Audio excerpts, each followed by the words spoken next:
আজ সকালে দেখি আমার আর ছেলের একসাথে রান্না করার ভিডিও ইউটিউবে ভাইরাল হয়েছে এবং টাইটেল দেওয়া আছে, দেখুন এই ছেলে কত রোমান্টিক। আমি চমকে উঠে ছেলেকে ডেকে বললাম, কে এই ভিডিও আপলোড করেছে? সে হেসে বলল, আমি। আমাদের প্রেমের গল্প সবাইকে জানাতে হবে। তো ভিডিওতে দেখলাম আমরা দুজন একসাথে রান্না করছি, আর সে মাঝে মাঝে আমার কোমরে হাত রাখছে। কমেন্ট সেকশনে হাজার হাজার কমেন্ট। কেউ লিখেছে কত মিষ্টি কাপল, কেউ লিখেছে এদের বিয়ে কবে। আমার মাথা ঘুরতে লাগল। সে আমার পাশে বসে কমেন্ট পড়তে লাগল, দেখো মা, সবাই আমাদের জুটি পছন্দ করেছে। আমি বললাম, তুই কি পাগল হয়ে গেছিস? এগুলো কি করছিস? সে হাসতে হাসতে বলল, মা তুমি বুঝবে না, আমাদের মধ্যে যা আছে সেটা খুবই স্পেশাল। আমি আরও ভয় পেয়ে গেলাম। তারপর সে আমার দিকে এক অদ্ভুত দৃষ্টিতে তাকিয়ে বলল, মা, আমি তোমাকে অনেক ভালোবাসি। আমি কাঁপতে কাঁপতে বললাম, তোর বাবাকে ডেকে আনি। সে তখন আমার হাত ধরে বলল, না মা, বাবাকে এখন ডাকার দরকার নেই। আমাদের মধ্যে যা কথা সেটা আমরা দুজনেই সারি। আমি আরও ভয় পেয়ে গেলাম। এই গল্পটি সম্পূর্ণ শুনলে আপনাদের পানি অটোমেটিক বের হয়ে যাবে, সো যত দ্রুত সম্ভব হাতের কাছে টিস্যু নিয়ে বসে পড়ুন। বিছানার চাদর যেন নষ্ট না হয় সেটা সম্পূর্ণ খেয়াল রাখার অনুরোধ জানিয়ে গল্পটি এখন শুরু করব। তার আগে সর্বশেষ অনুরোধ, দয়া করে এমন পানি বের করার গল্প নিয়মিত শুনতে আমাদের চ্যানেলটি সকলেই সাবস্ক্রাইব করুন। ধন্যবাদ। হ্যালো বন্ধুরা, আমার নাম রিমা খান। আমার বয়স 40 বছর। আমার স্বামীর নাম করিম খান, বয়স 43 বছর। আমাদের 2 সন্তান, রাহুল আর সীমা। রাহুল 18 বছর বয়সী, কলেজে পড়ে। সীমা 10 বছর বয়সী, স্কুলে যায়। আমার গল্পটা শুরু হলো যেদিন থেকে রাহুল আমার সাথে অদ্ভুত আচরণ করতে শুরু করল। সেদিন সকালে আমি রান্নাঘরে কাজ করছিলাম। হঠাৎ রাহুল এসে আমার পেছনে দাঁড়াল। আমি বুঝতে পারলাম না সে কেন এত কাছে এসে দাঁড়িয়েছে। তারপর সে ধীরে ধীরে আমার কাঁধে হাত রাখল। আমি চমকে উঠে পেছনে তাকালাম।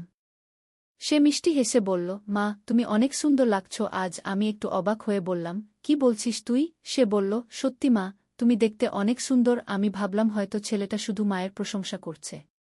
কিন্তু পরের দিন থেকে রাহুলের আচরণ আরও অদ্ভুত হতে লাগল। সে আমার সাথে বেশি সময় কাটাতে চাইত। আমি যখন সিনেমা দেখতাম সে এসে আমার পাশে বসত। আমি যখন বাজার করতে যেতাম সে বলতো, মা, আমিও যাব। প্রথমে আমি ভাবলাম ছেলেটা হয়তো বেশি মায়ের সাথে থাকতে চায়। কিন্তু ধীরে ধীরে আমি বুঝতে পারলাম যে তার আচরণ একটু বেশি আজব। একদিন সে আমাকে বলল, মা, আমরা দুজন একসাথে রান্না করি না কেন?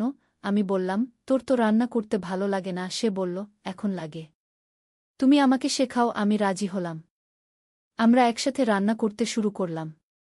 রাহুল খুব মনোযোগ দিয়ে রান্না শিখতে লাগল। কিন্তু মাঝে মাঝে সে আমার খুব কাছে এসে দাঁড়াত। আমি একটু অস্বস্তি বোধ করতাম, কিন্তু ভাবতাম হয়তো ছেলেটা শুধু রান্না শিখতে আগ্রহী। এভাবে কয়েকদিন চলে গেল। একদিন রাহুল আমাকে বলল, মা, আমরা আমাদের রান্নার ভিডিও বানাই না কেন? ইউটিউবে দিয়ে দেই। আমি বললাম, কেন? সে বলল, মজার হবে। মানুষ দেখবে আমরা কত ভালো রান্না করি। আমি রাজি হলাম। আমরা ভিডিও করলাম। রাহুল ভিডিও এডিট করে ইউটিউবে দিয়ে দিল। কিন্তু পরদিন সকালে যা দেখলাম সেটা আমাকে শকড করে দিল। আমাদের ভিডিও ভাইরাল হয়ে গেছে, হাজার হাজার ভিউ। কিন্তু টাইটেল দেওয়া আছে, দেখুন এই ছেলে কত রোমান্টিক।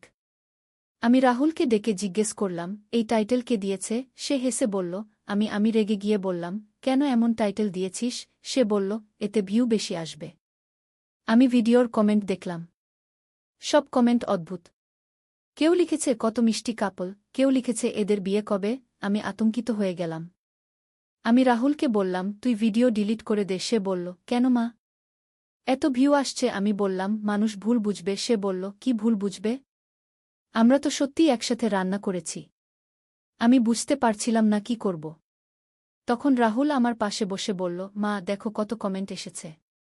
সবাই আমাদের জুটি পছন্দ করেছে। আমার মাথা ঘুরতে লাগল। আমি বললাম, তোর বাবাকে বলি। রাহুল বলল, না মা, বাবাকে বলার দরকার নেই। এটা আমাদের মধ্যেই থাক। আমি আরও ভয় পেয়ে গেলাম। তারপর রাহুল আমার হাত ধরে বলল, মা, আমি তোমাকে অনেক ভালোবাসি। আমি কাঁপতে কাঁপতে বললাম, কি বলছিস তুই? সে বলল, সত্যি মা, তুমি আমার সব থেকে প্রিয় মানুষ। আমি বললাম, এগুলো কি কথা? সে বলল, মা, তুমি বুঝবে না। আমি তোমার জন্য কত কিছু করি। তোমাকে খুশি রাখার জন্য আমি যা যা করি। আমি আরও বিভ্রান্ত হয়ে গেলাম। আমি ভাবছিলাম, এ কি হচ্ছে?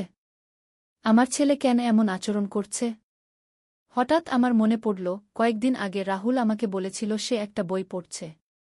সেই বইটার নাম ছিল সাইকোলজি অব রিলেশনশিপ। আমি ভাবলাম হয়তো সেই বই পড়ে রাহুলের মাথা খারাপ হয়ে গেছে। আমি রাহুলকে বললাম, তুই কি বই পড়ছিস? সে বলল, একটা সাইকোলজির বই। আমি বললাম, সেই বইটা দেখাবি? সে বলল, কেন? আমি বললাম, দেখতে ইচ্ছে করছে। সে গিয়ে বইটা নিয়ে এলো। আমি বইটা দেখলাম। বইটার নাম psychological effect of social media. আমি বইটার কিছু পাতা পড়লাম।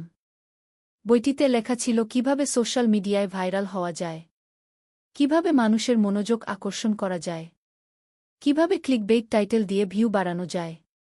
আমি তখন বুঝতে পারলাম যে রাহুল এই বই পড়ে একটা এক্সপেরিমেন্ট করছে।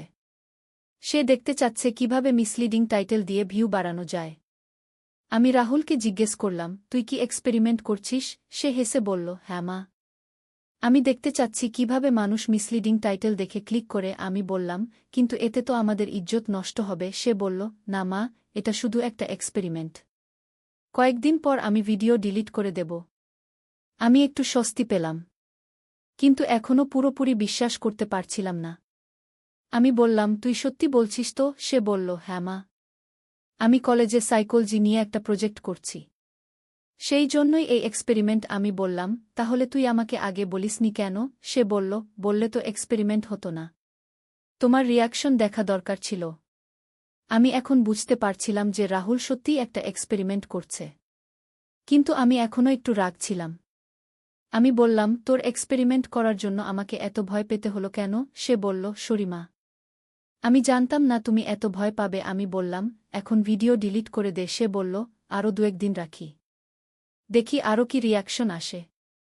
আমি রাজি হলাম, কিন্তু বললাম, তুই আমাকে আরও কোনো ভয় দিবি না? সে বলল, না মা, আর ভয় দেব না। তারপর সে আমাকে জড়িয়ে ধরে বলল, আমি সত্যিই তোমাকে অনেক ভালোবাসি।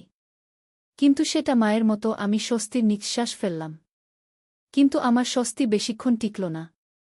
পরদিন সকালে আমি দেখি আমাদের ভিডিওর নিচে আরও অনেক কমেন্ট এসেছে।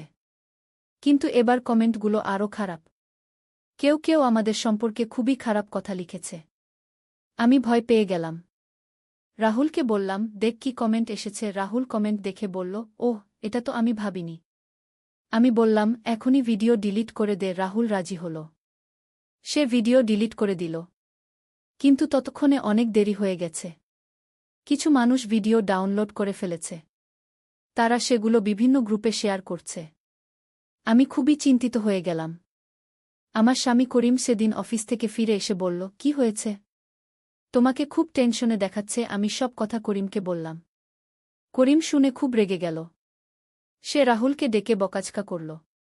রাহুল কান্নাকাটি করে বলল, আমি শুধু একটা এক্সপেরিমেন্ট করেছি।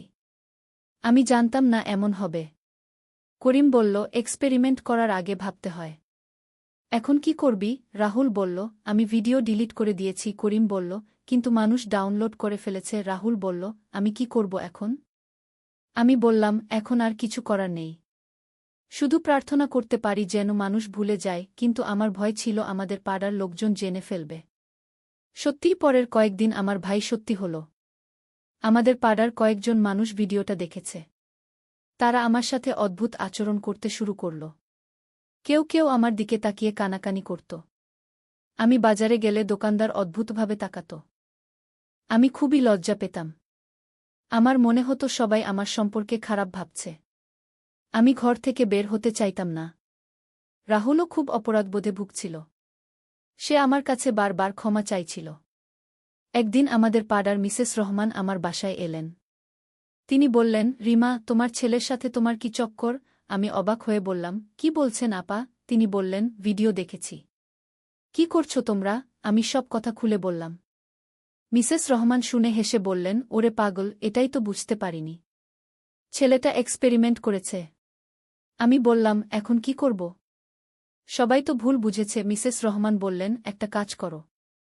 রাহুলকে বলো সে যেন একটা ভিডিও বানিয়ে সব কথা পরিষ্কার করে বলে। আমি বললাম, ভালো আইডিয়া। তারপর রাহুলকে বললাম। রাহুল রাজি হল।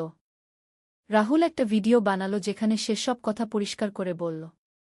সে বল যে আগের ভিডিওটা ছিল শুধু একটা সাইকোলজিক্যাল এক্সপেরিমেন্ট। সে ক্ষমা চাইল সবার কাছে। সে বলল যে সে এবং তার মা সাধারণ মা ছেলে। এই ভিডিওটাও অনেক ভিউ পেল।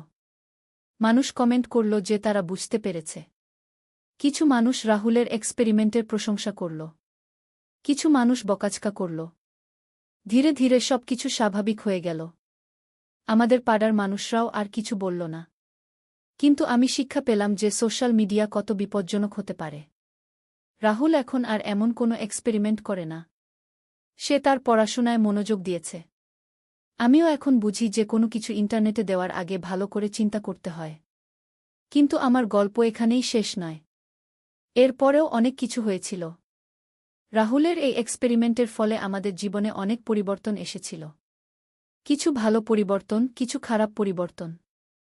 আমার ছোট মেয়ে সীমা প্রথমে কিছু বুঝতে পারেনি। কিন্তু যখন স্কুলের বন্ধুরা তাকে জিজ্ঞেস করতে লাগল তার ভাইদের সম্পর্কে, তখন সে খুব বিব্রত হল।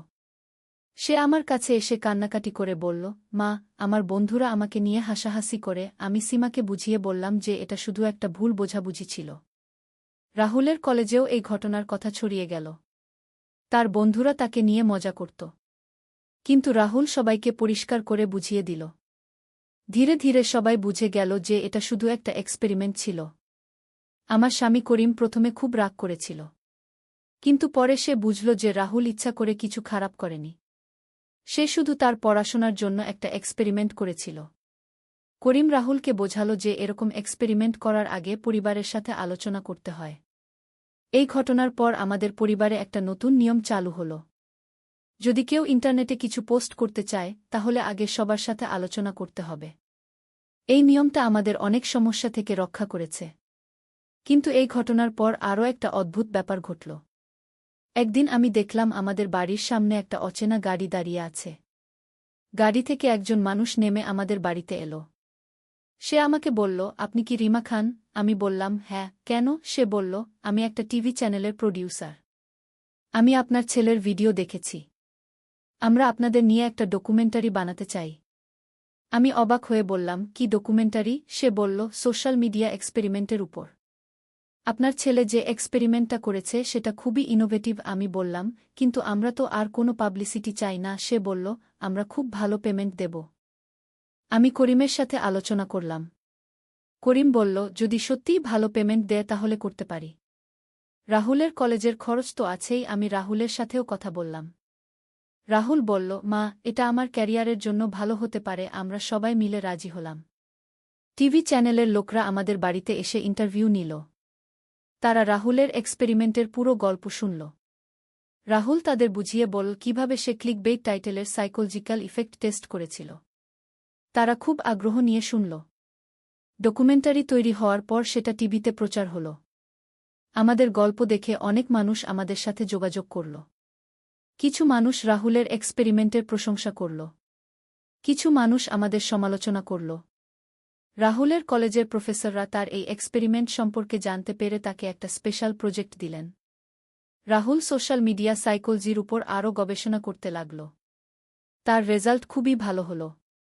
কিন্তু সব ভালো দিকে যাচ্ছিল না। আমাদের কিছু আত্মীয় স্বজন এই পুরো ব্যাপারটা ভালোভাবে নিল না।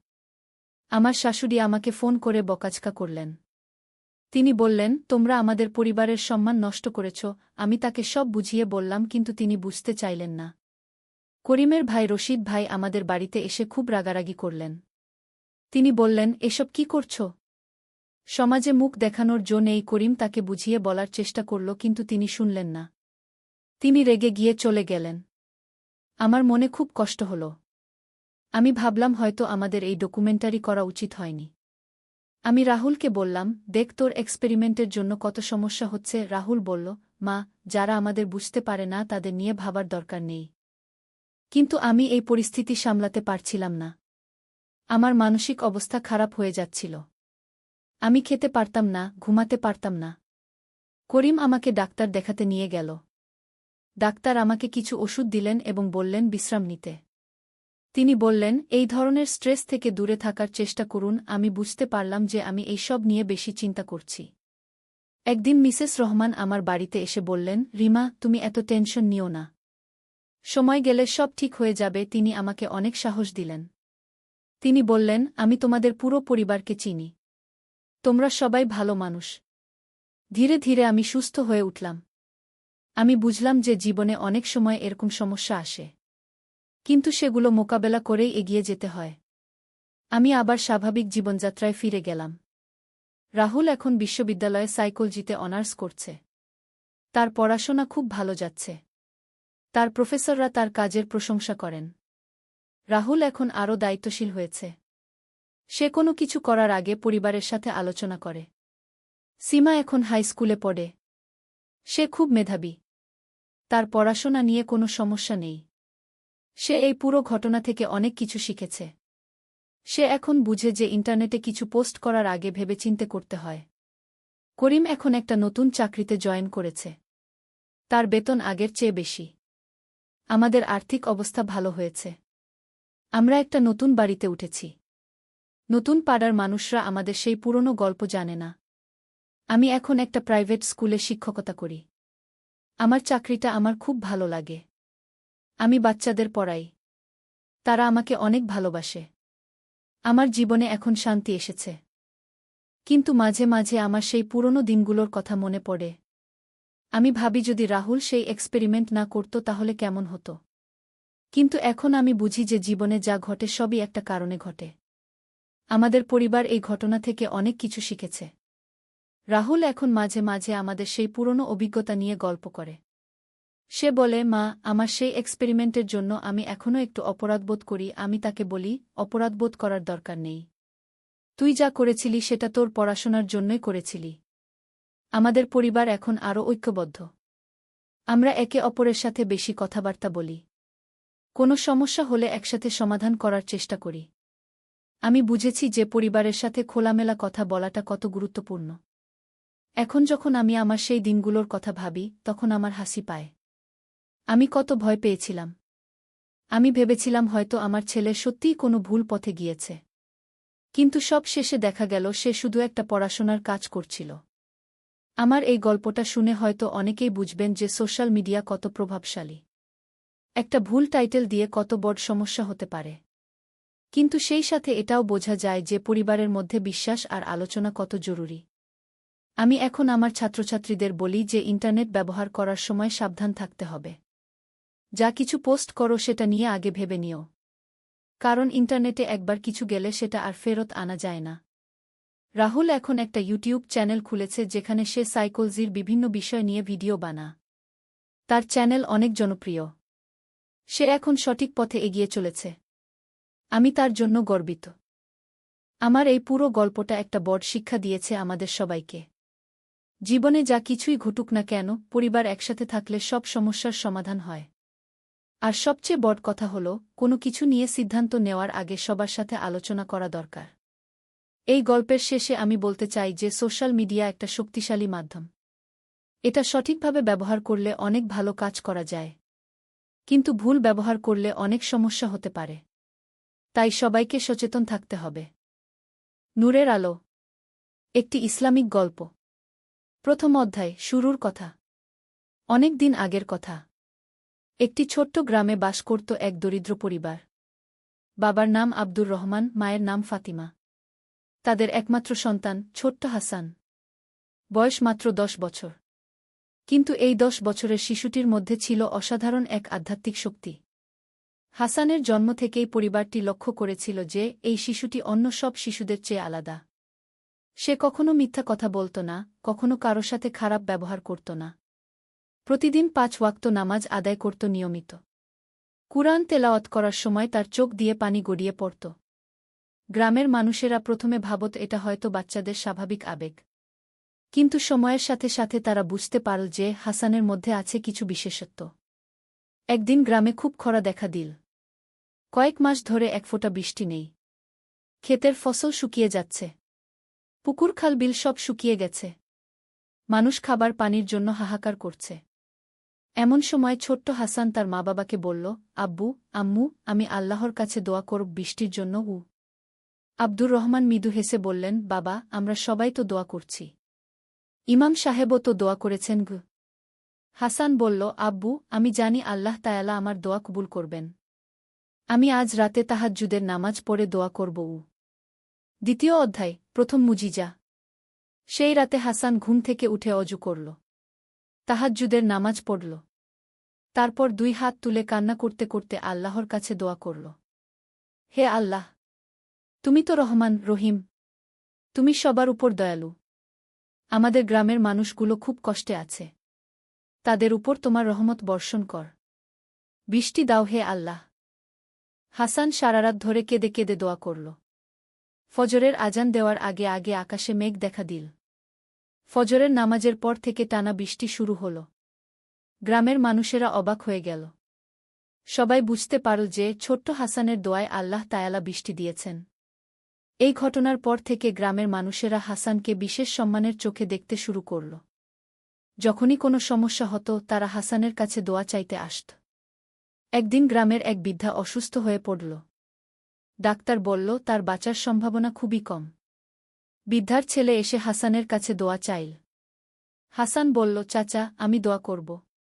কিন্তু আপনাকেও খালেস দিলে তবা করতে হবে। আল্লাহর কাছে ক্ষমা চাইতে হবে সব গুনাহের জন্য। সেই ব্যক্তি কান্না করে তবা করল। হাসান তার মায়ের জন্য দোয়া করল। আল্লাহর রহমতে কয়েকদিনের মধ্যেই বৃদ্ধা সুস্থ হয়ে গেল। 3য় অধ্যায়, পরীক্ষার সময়। হাসানের বয়স যখন 15 বছর, তখন গ্রামে এক আলেম এলেন। তার নাম মওলানা আকরাম উল্লাহ।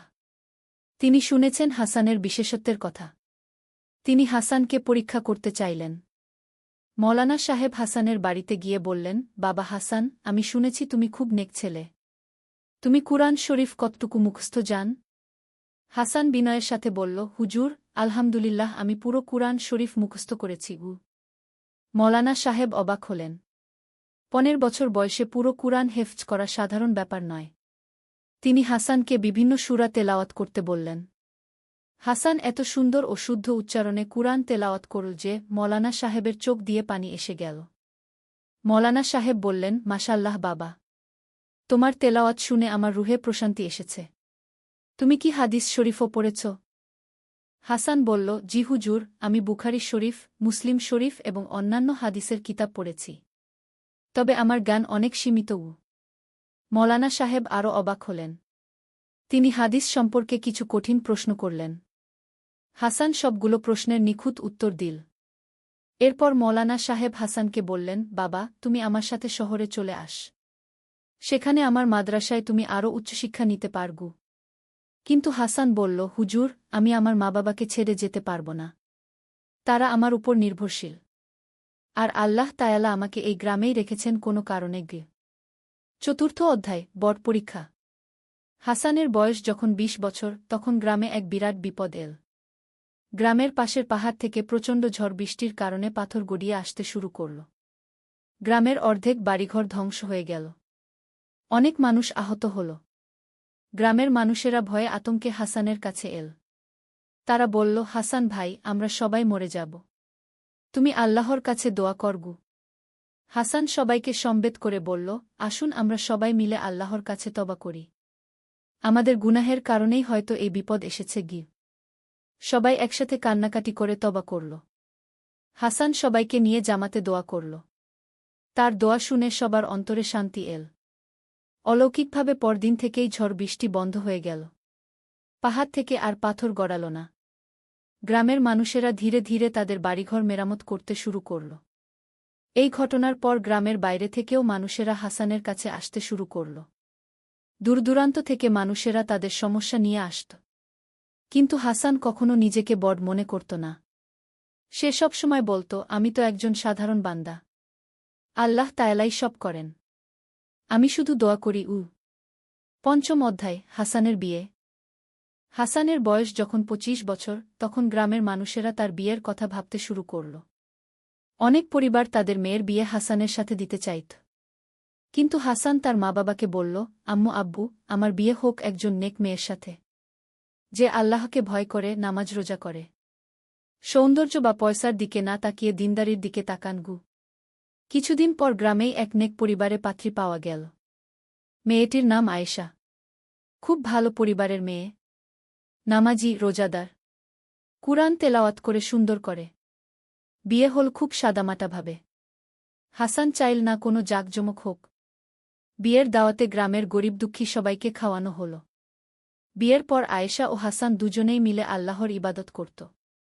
তাদের ঘরে সবসময় শান্তি বিরাজ করত। ষষ্ঠ অধ্যায়, সন্তানের জন্ম। বিয়ের 2 বছর পর আয়েশার গর্ভে সন্তান এল। হাসান খুব খুশি হল। সে সবসময় দোয়া করত যেন আল্লাহ তায়ালা তাদের একটি নেক সন্তান দান করেন। সন্তান জন্মের রাতে হাসান সারারাত জাগ্রত থেকে দোয়া করল। সকালে একটি সুন্দর ছেলে সন্তান জন্ম নিল।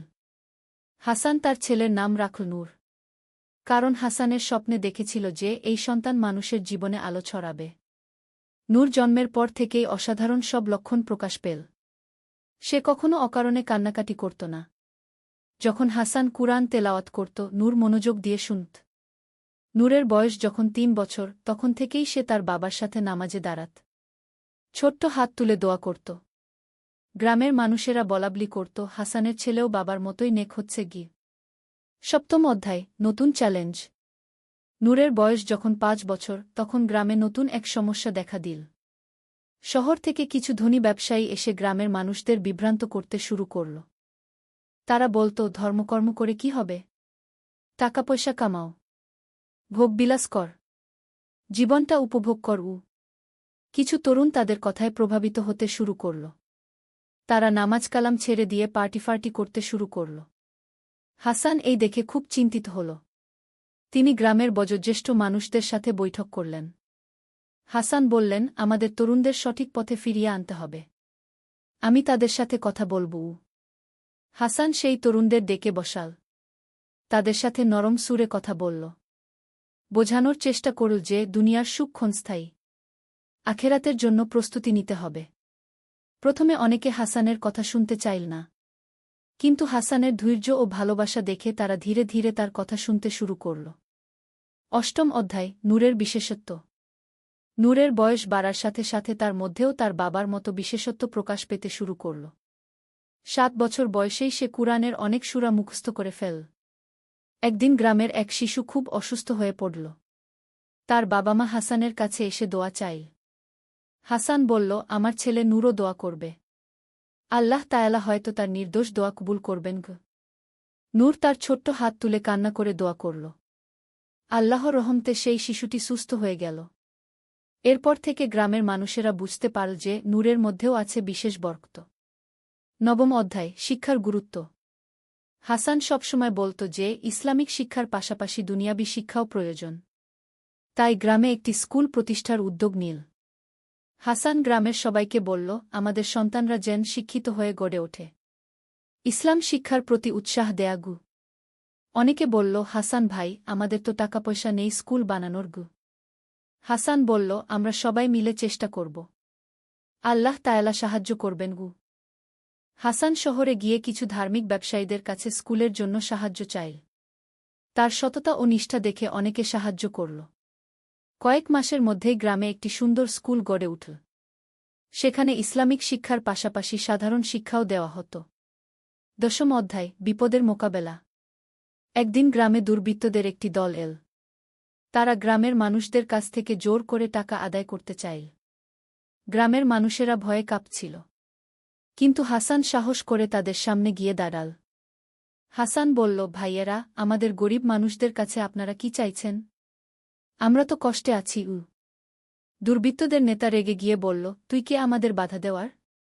সরে দাঁড়া, নইলে মেরে ফেলব। হাসান শান্তভাবে বলল, আমি আল্লাহকে ভয় করি, মানুষকে নয়। আপনারা যদি আমাদের কিছু করেন, আল্লাহ তায়ালা আপনাদের বিচার করবেন গু। হাসানের নির্ভীকতা দেখে দুর্বৃত্তরা একটু থামল। হাসান তাদের বুঝানোর চেষ্টা করল, ভাইয়েরা, আপনারাও তো মানুষ। আপনাদেরও পরিবার আছে। ভুল কাজ করে আপনারা কি পাবেন? আল্লাহর কাছে তওবা করুন গু। হাসানের কথা শুনে দুর্বৃত্তদের মধ্যে একজন কান্না করে ফেল। সে বলল, আমি এই কাজ আর করতে পারি না গি। অন্যরা তাকে থামানোর চেষ্টা করল। কিন্তু ধীরে ধীরে তাদের সবার মন পরিবর্তন হয়ে গেল। একাদশ অধ্যায়, পরিবর্তনের শক্তি। সেই দুর্বৃত্তদের মধ্যে যে ব্যক্তিটি কেঁদেছিল তার নাম ছিল করিম। সে হাসানের কাছে এসে বলল, ভাই, আমি তওবা করতে চাই। আমি অনেক খারাপ কাজ করেছি। হাসান তাকে বুকে জড়িয়ে ধরল। বলল, করিম ভাই, আল্লাহ তায়ালা তওবাকারীকে খুব ভালোবাসেন। আপনি সত্যিকারের তওবা করুন গ। করিম কান্নায় ভেঙে পড়ল। সে সব অন্যায়ের জন্য আল্লাহর কাছে ক্ষমা চাইল। হাসান তাকে দোয়া করে দিল। পরদিন থেকে করিম গ্রামেই থেকে গেল। সে সৎ পথে জীবিকা নির্বাহ করতে শুরু করল। তার পরিবর্তন দেখে অন্য দুর্বৃত্তরাও ভাবতে শুরু করল। একজন একজন করে তারা সবাই ভুল পথ ছেড়ে দিল। কেউ গ্রামেই থেকে গেল, কেউ নিজ এলাকায় ফিরে গিয়ে সৎ জীবনযাপন শুরু করল। এই ঘটনার পর গ্রামের মানুষেরা আরও বেশি করে হাসানকে সম্মান করতে শুরু করল। তারা বুঝল যে হিংসাক্রোধ দিয়ে নয়, ভালোবাসা ও দয়া দিয়েই মানুষের মন জয় করা যায়। দ্বাদশ অধ্যায়, জ্ঞানের আলো। নূরের বয়স যখন 10 বছর, তখন হাসান তাকে শহরের একটি ভালো মাদ্রাসায় ভর্তি করানোর চিন্তা করল। কিন্তু নূর বলল, আব্বু, আমি আপনার কাছেই থেকে পড়াশোনা করব। আপনি যা জানেন তাই তো আমার জন্য যথেষ্ট। হাসান বলল, বাবা, জ্ঞানের কোনো শেষ নেই। তুমি যত বেশি পড়বে তত বেশি শিখবে গু। কিন্তু নূর জিদ ধরল। সে বলল, আব্বু, আমি এই গ্রামের মানুষদের সেবা করতে চাই। আপনার মতো তাদের দুঃখকষ্ট দূর করতে চাই। হাসান নূরের কথা শুনে খুশি হল। তার ছেলের মধ্যে সেবার মনোভাব দেখে সে গর্বিত হল। হাসান বলল, ঠিক আছে বাবা। তাহলে আমি তোমাকে ঘরে বসেই সব শেখাব। কিন্তু তোমাকে খুব মনোযোগ দিয়ে পড়তে হবে গু। এরপর থেকে হাসান নূরকে কুরআন, হাদিস, ফিকহ, আকীদা সব বিষয়ে শিক্ষা দিতে শুরু করল। নূর ছিল খুবই মেধাবী। যা একবার শেখানো হতো সেটা সে কখনো ভুলত না। ত্রয়োদশ অধ্যায়, দানের মহত্ব। হাসানের পরিবার যদিও গরিব ছিল, কিন্তু তারা সবসময় দানস্তকা করত। যখনই কেউ সাহায্য চাইতে আসত, হাসান কিছু না কিছু দিত। একদিন এক বিধবা মহিলা এসে বলল, হাসান ভাই, আমার কোনো খাবার নেই। সন্তানরা ক্ষুধায় কাঁদছে গু। সেদিন হাসানের ঘরেও খাবার ছিল খুবই কম। কিন্তু সে তার নিজের পরিবারের খাবারের অর্ধেকটা সেই মহিলাকে দিয়ে দিল। আয়েশা প্রথমে একটু চিন্তিত হল। কিন্তু হাসান বলল, আয়েশা, আল্লাহ তায়ালা বলেছেন, তোমরা দান কর, আমি তোমাদের দেব। আল্লাহ আমাদের রিজিকের গ্যারান্টি দিয়েছেন গু। সত্যিই পরদিনই গ্রামের এক ধনী ব্যক্তি হাসানকে কিছু চালডাল উপহার দিল। সে বলল, হাসান ভাই, আপনার দানের কথা শুনেছি। আল্লাহর খাতিরে এটুকু গ্রহণ করুন গো। নূর এই ঘটনা দেখে শিখল যে দান করলে আল্লাহ তায়ালা আরও বেশি দেন। চতুর্দশ অধ্যায়, কঠিন সময়। নূরের বয়স যখন 12 বছর, তখন হাসানের বাবা আব্দুর রহমান অসুস্থ হয়ে পড়লেন। ডাক্তার বলল, তার অবস্থা খুবই খারাপ। হাসান রাতদিন তার বাবার সেবা করতে লাগল। নূরও দাদার সেবায় সর্বক্ষণ লেগে থাকত। আব্দুর রহমান হাসানকে ডেকে বললেন, বাবা হাসান, আমি চলে যাব। তুমি এই গ্রামের মানুষদের সেবা করে যেও। নূরকে ভালো করে শিক্ষা দিয়ে গড়ে তোলব। হাসান কান্নায় ভেঙে পড়ল। বলল, আব্বু, আপনি ভালো হয়ে যাবেন। আমি দোয়া করছি। আব্দুর রহমান মৃদু হেসে বললেন, বাবা, মৃত্যু তো আল্লাহর ইচ্ছা। আমি আল্লাহর কাছে চলে যেতে প্রস্তুত। তুমি কান্নাকাটি করো না। আল্লাহর ফয়সালা রাজি থাকু। কয়েকদিন পর আব্দুর রহমান ইন্তেকাল করলেন। হাসান ধৈর্যের সাথে এই শোক সহ্য করল। সে জানত যে আল্লাহ যা করেন সেটাই ভালো। পঞ্চদশ অধ্যায়, নূরের দায়িত্ব। দাদার মৃত্যুর পর নূর আরও বেশি গম্ভীর হয়ে গেল। সে বুঝতে পারল যে এখন তার বাবার পাশে দাঁড়ানোর সময় এসেছে। নূর তার বাবাকে বলল, আব্বু, এখন থেকে আমিও আপনার সাথে গ্রামের মানুষদের সেবা করব। আমি প্রস্তুত। হাসান নূরের দিকে তাকিয়ে মৃদু হাসল। বলল, তুমি এখনো ছোট বাবা। আরেকটু বড় হওই। কিন্তু নূর বলল, আব্বু, বয়সে আমি ছোট হতে পারি, কিন্তু আল্লাহর রহমতে আমার মধ্যে বুদ্ধি আছে। আমি চাই গ্রামের বাচ্চাদের পড়াশোনা শেখাতে গু। হাসান নূরের কথায় রাজি হল। নূর গ্রামের ছোট ছোট বাচ্চাদের কুরআন শরীফ ও বাংলাগণিত শেখানো শুরু করল। ছোট্ট নূরের পড়ানোর ধরন ছিল খুবই আকর্ষণীয়। সে গল্পের ছলে শিক্ষা দিত। বাচ্চারা তার কথা মনোযোগ দিয়ে শুনত। ষোড়শ অধ্যায়, নতুন সংকট। নূরের বয়স যখন 15 বছর, তখন গ্রামে আরেকটি বড় সমস্যা দেখা দিল। দুটি পরিবারের মধ্যে জমি নিয়ে বিরোধ শুরু হল। একদিকে ছিল করিম সাহেবের পরিবার, অন্যদিকে রহিম সাহেবের পরিবার। তাদের মধ্যে বছরের পর বছর ধরে জমি নিয়ে বিবাদ চলছিল। এই বিবাদ এত বেড়ে গেল যে দুই পরিবারের সদস্যরা একে অপরের সাথে কথাই বলত না। গ্রামের মানুষেরা দুই ভাগে ভাগ হয়ে গেল। হাসান এই অবস্থা দেখে খুব চিন্তিত হল। সে বুঝল যে এই বিবাদ গ্রামের শান্তি নষ্ট করছে। হাসান প্রথমে করিম সাহেবের কাছে গেল। বলল, করিম ভাই, আপনি তো আল্লাহকে ভয় করেন। এই বিবাদ ভালো কিছু নয় গে। করিম বলল, হাসান ভাই, আমি তো ন্যায্য অধিকার চাইছি। ওই জমি আমার বাবার। তারপর হাসান রহিম সাহেবের কাছে গেল। তিনিও একই কথা বললেন। হাসান বুঝল যে আলাদা আলাদা কথা বলে কোনো সমাধান হবে না। সপ্তদশ অধ্যায়, সমাধানের পথ। হাসান দুই পরিবারের সবাইকে মসজিদে ডেকে বসাল। সেখানে গ্রামের বয়োজ্যেষ্ঠ মানুষরাও উপস্থিত ছিল। হাসান প্রথমে কুরআনের একটি আয়াত তেলাওয়াত করল, আর মুমিনরা হল পরস্পর ভাই। তারপর বলল, ভাইয়েরা, আমরা সবাই এক আল্লাহর বান্দা। আমাদের মধ্যে এত বিবাদ কেন? দুনিয়ার সম্পত্তি তো একদিন এখানেই থেকে যাবে গে। করিম ও রহিম দুজনেই চুপ করে থাকল। হাসান আবার বলল, আমার একটি প্রস্তাব আছে। সেই জমি দিয়ে একটি মক্তব বানানো হোক। এতে দুই পরিবারেরই সোয়াব হবে গ। প্রথমে দুজনেই এই প্রস্তাবে রাজি হল না। কিন্তু হাসান ধৈর্য ধরে তাদের বোঝানো শুরু করল। হাসান বলল, ভাবুন তো, আখেরাতে আল্লাহর কাছে কি বলবেন? আমি দুনিয়ার জমি নিয়ে লড়াই করেছি, নাকি বলবেন আমি শিক্ষার জন্য জমি দান করেছি? হাসানের কথা শুনে করিম সাহেবের চোখে পানি এল। তিনি বললেন, হাসান ভাই, আপনি ঠিক বলেছেন। আমি আমার অংশ দান করে দিচ্ছি গু। রহিম সাহেবও তখন বললেন, আমিও দান করছি গু। দুই পরিবার একে অপরের কাছে ক্ষমা চাইল। গ্রামে আবার শান্তি ফিরে এল। অষ্টাদশ অধ্যায়, নূরের বিয়ে। নূরের বয়স যখন ২০ বছর, তখন হাসান তার বিয়ের কথা ভাবতে শুরু করল। কিন্তু নূর বলল, আব্বু, আমি এখনো বিয়ে করতে চাই না। আরও কয়েক বছর গ্রামের সেবা করতে চাই। হাসান বলল, বাবা, বিয়ে করা সুন্নত। তুমি বিয়ে করে আরও ভালো মানুষ হয়ে উঠবে গে। নূর তার বাবার কথা মেনে নিল। অনেক খোঁজাখুঁজির পর পাশের গ্রামে একটি ভালো পরিবারে পাত্রী পাওয়া গেল। মেয়েটির নাম খাদিজা। খুব নেকবাক্ত মেয়ে। কুরআন হাদিস জানে, সেলাইকাটাইও জানে। নূরের বিয়ে হল খুব সাদাসিধে ভাবে। বিয়ের পর নূর ও খাদিজা দুজনে মিলে গ্রামের মেয়েদের শিক্ষার জন্য কাজ করতে শুরু করল। খাদিজা গ্রামের মেয়েদের কুরআন শিক্ষা দিত, আর নূর ছেলেদের। এভাবে গ্রামে শিক্ষার আলো ছড়িয়ে পড়ল। ২১ অধ্যায়, হাসানের অসুস্থতা। নূরের বিয়ের কয়েক বছর পর হাসান অসুস্থ হয়ে পড়ল। বয়স হয়েছে, শরীর দুর্বল হয়ে গেছে। হাসান নূরকে ডেকে বলল, বাবা নূর, আমার সময় হয়তো শেষ হয়ে আসছে।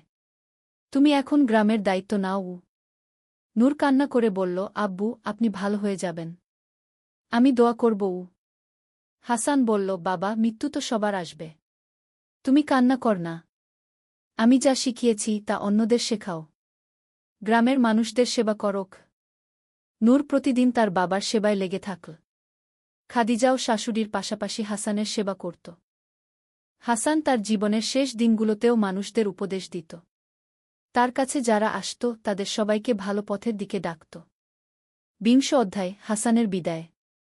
একদিন সকালে হাসান খুব দুর্বল হয়ে পড়ল। সে নূরকে ডেকে বলল, বাবা, আমি চলে যাব। তুমি আমার জন্য দোয়া করোগ। নূর কান্নায় ভেঙে পড়ল। কিন্তু হাসান তাকে সান্ত্বনা দিল। হাসান বলল, কান্না করো না বাবা। আমি আল্লাহর কাছে চলে যাচ্ছি। তুমি গ্রামের মানুষদের সেবা করো। দরিদ্রদের সাহায্য করো। সবার সাথে ভালো ব্যবহার করো। এরপর হাসান কালেমা পড়তে পড়তে শেষ নিঃশ্বাস ত্যাগ করল। গ্রামের সব মানুষ হাসানের জানাজায় অংশগ্রহণ করল। সবার চোখেই পানি। তারা একজন মহান মানুষকে হারিয়েছে। হাসানের মৃত্যুর পর নূর গ্রামের দায়িত্ব নিল। সে তার বাবার মতোই মানুষের সেবায় নিজেকে নিয়োজিত করল। ২১ অধ্যায়, নূরের নেতৃত্ব। হাসানের মৃত্যুর পর নূর গ্রামের মানুষদের কাছে আরও প্রিয় হয়ে উঠল। তার বাবার মতোই সে সবার সমস্যার সমাধান করার চেষ্টা করত। একদিন গ্রামে বন্যা হল। অনেক বাড়িঘর পানিতে ডুবে গেল। নূর রাতদিন পরিশ্রম করে মানুষদের উদ্ধার কাজে সাহায্য করল। নূর গ্রামের যুবকদের সংগঠিত করে একটি স্বেচ্ছাসেবক দল গঠন করল। তারা যেকোনো বিপদে মানুষদের সাহায্য করত। নূরের স্ত্রী খাদিজাও মহিলাদের সংগঠিত করে দুর্গত মানুষদের খাবার ও কাপড়ের ব্যবস্থা করল। গ্রামের মানুষেরা বলাবলি করত, নূর ভাই তার বাবার মতোই। আল্লাহ তাকে দীর্ঘ জীবন দান করুন গো। ২২ অধ্যায়, নূরের সন্তান। নূর ও খাদিজার ঘরে একটি সন্তান জন্ম নিল। তারা তার নাম রাখল হিদায়েত। কারণ তারা চাইত এই সন্তান মানুষদের সঠিক পথ দেখাবে। হিদায়েত জন্ম থেকেই খুব শান্ত স্বভাবের ছিল। নূর তাকে ছোটবেলা থেকেই ইসলামিক শিক্ষা দিতে শুরু করল। হিদায়েত যখন ৫ বছর বয়সে পদার্পণ করল, তখন থেকেই সে দাদু হাসানের গল্প শুনতে খুব ভালোবাসত। নূর তার ছেলেকে বলত, বাবা, তোমার দাদু ছিল খুব নেক মানুষ। তুমিও তার মতো হতে চেষ্টা করোক। হিদায়েত বলত, আব্বু, আমিও দাদুর মতো মানুষদের সাহায্য করব। ত্রয়োবিংশ অধ্যায়, শিক্ষার প্রসার। নূর তার বাবার স্বপ্নকে এগিয়ে নিয়ে যাওয়ার জন্য গ্রামে একটি বড় মাদ্রাসা প্রতিষ্ঠার উদ্যোগ নিল। সে শহরের বিভিন্ন দাতব্য সংস্থার কাছে সাহায্য চাইল। তার সততা ও নিষ্ঠা দেখে অনেকে সাহায্য করল। কয়েক বছরের প্রচেষ্টায় গ্রামে একটি সুন্দর মাদ্রাসা গড়ে উঠল।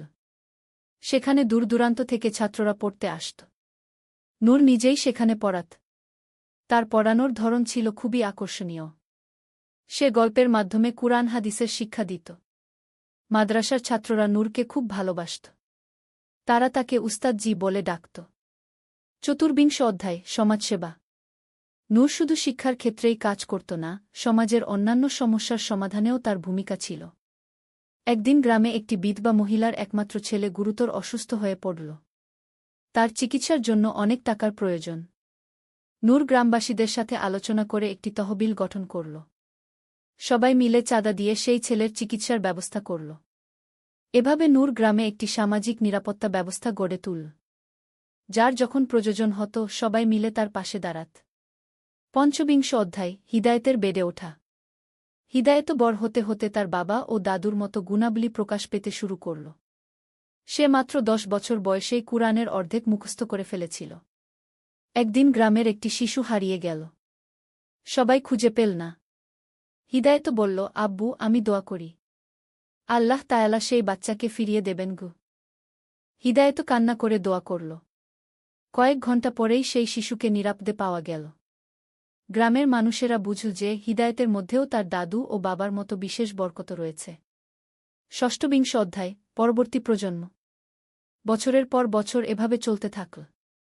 নূরের পরিবার মানে হাসানের বংশধররা গ্রামে মানুষদের সেবায় নিজেদের নিয়োজিত রাখল। হিদায়েত বড় হয়ে বিয়ে করল। তারও একটি ছেলে হল। নাম রাখা হল নুরুল হুদা। এভাবে প্রজন্মের পর প্রজন্ম ধরে হাসানের পরিবার গ্রামের মানুষদের সেবা করে চল। তাদের প্রতিটি প্রজন্ম ছিল আগের চেয়ে আরও নেক ও আল্লাহভীরু। গ্রামটিও ধীরে ধীরে পরিবর্তিত হল। শিক্ষার আলো আলোকিত হয়ে গেল।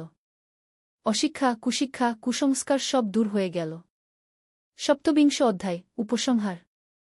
অনেক বছর পরে যখন এই গল্প মানুষের মুখে মুখে ছড়ায়, তখনও হাসান ও তার বংশধরদের কথা মানুষ শ্রদ্ধার সাথে স্মরণ করে। এই গল্প আমাদের শেখায় যে একজন মানুষ যদি সত্যিকারের আল্লাহভীরু হয়, তাহলে সে শুধু নিজের জীবনেই পরিবর্তন আনে না, বরং পুরো সমাজে ইতিবাচক পরিবর্তন আনতে পারে। হাসানের জীবন থেকে আমরা শিখি সবর ও ধৈর্যের গুরুত্ব, দানের মাহাত্ম্য, শিক্ষার প্রয়োজনীয়তা, সমাজসেবার গুরুত্ব, পারিবারিক মূল্যবোধ, আল্লাহর প্রতি পূর্ণ আস্থা। তার ছেলে নূর ও নাতি হিদায়েতের জীবন দেখায় যে ভালো গুণাবলী কিভাবে বংশপরম্পরায় চলে যায়। শিক্ষণীয় বিষয়। এই গল্প থেকে আমাদের জীবনে প্রয়োগ করার মতো অনেক শিক্ষা পাওয়া যায়। ১. আল্লাহর প্রতি আস্থা। হাসান সবসময় আল্লাহর উপর ভরসা রাখত। যে কোনো সমস্যায় প্রথমে আল্লাহর কাছে দোয়া করত। ২. ধৈর্য ও সবর। জীবনের যে কোনো কষ্টকে সে ধৈর্যের সাথে সহ্য করত। কখনো আল্লাহর প্রতি অভিযোগ করত না। ৩. সম। একদিন আলী সাহেব সোহেলের অফিসে এলেন। সোহেল তাকে দেখে অবাক হয়ে গেল। স্যার, আপনি এখানে? হ্যাঁ সোহেল, তোমার অফিস একবার দেখতে চাইলাম। খুব সুন্দর হয়েছে গু। আলী সাহেব পুরো অফিস ঘুরে দেখলেন। কর্মচারীদের সাথে কথা বললেন।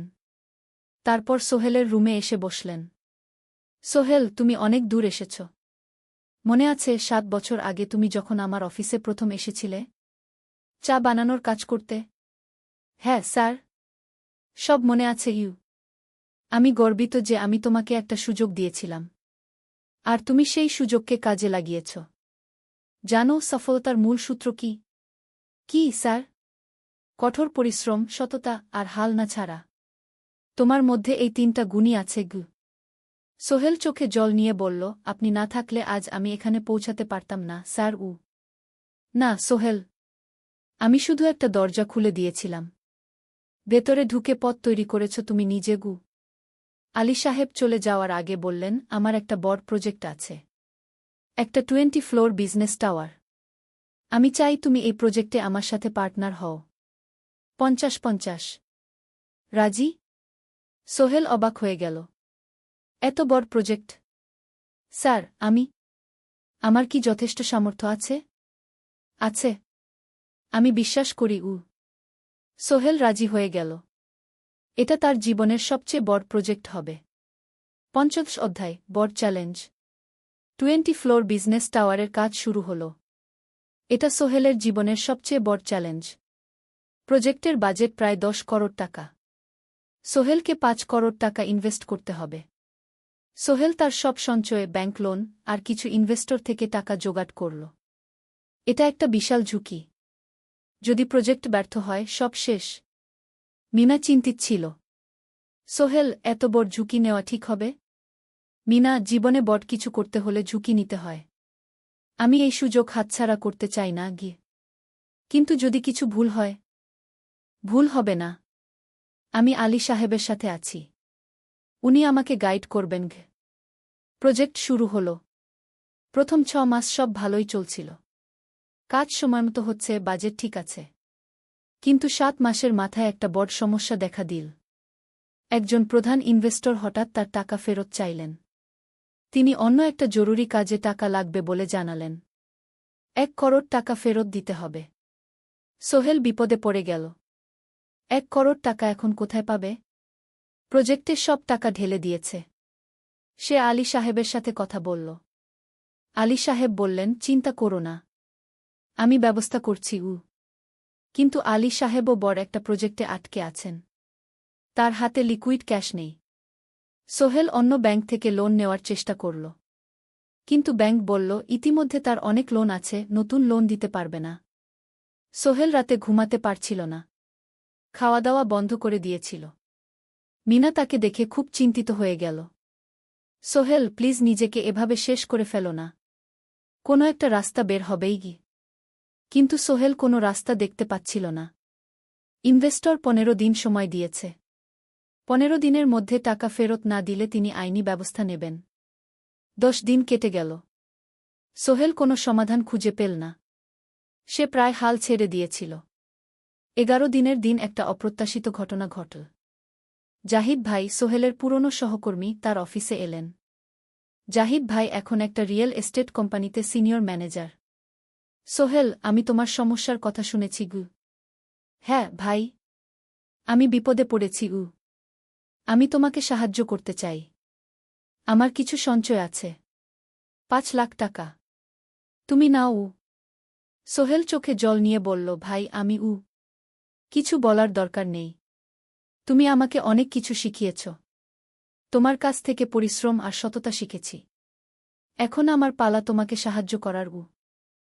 জাহিদ ভাই চলে যাওয়ার পর আরও 2 জন এলো। একজন সোহেলের পুরনো ক্লায়েন্ট, আরেকজন তার কর্মচারী। 2 জন মিলে আরও 8 লাখ টাকা দিল। করিম মামা 20 লাখ টাকা ব্যবস্থা করলেন। তার কিছু বন্ধুদের কাছ থেকে ধার করে। মিনা তার সব গয়না বিক্রি করে 10 লাখ টাকা দিল। সবাই মিলে প্রায় 45 লাখ টাকা জোগাড় হল। বাকি 65 লাখ টাকা সোহেল তার অফিসের সব অ্যাসেট বিক্রি করে আর একটা প্রাইভেট ফিন্যান্স কোম্পানি থেকে উচ্চ সুদে লোন নিয়ে ব্যবস্থা করল। ঠিক 14 দিনের দিন সোহেল ইনভেস্টরকে 1 করোড় টাকা ফেরত দিল। ইনভেস্টর টাকা নিয়ে চলে গেলেন। সোহেল তার অফিসে ফিরে এসে চেয়ারে বসে কাঁদল। এত চাপ, এত টেনশন, সব যেন একসাথে বের হয়ে এলো। মিনা এসে তাকে জড়িয়ে ধরল। আমরা পেরেছি সোহেল, আমরা পেরেছি। 16 অধ্যায়, পুনরুদ্ধার। এই ঘটনার পর সোহেল আরও সাবধান হয়ে গেল। সে বুঝল, ব্যবসায় শুধু সাহস নয়, বুদ্ধিও লাগে। ঝুঁকি নিতে হয়, কিন্তু হিসাব করে।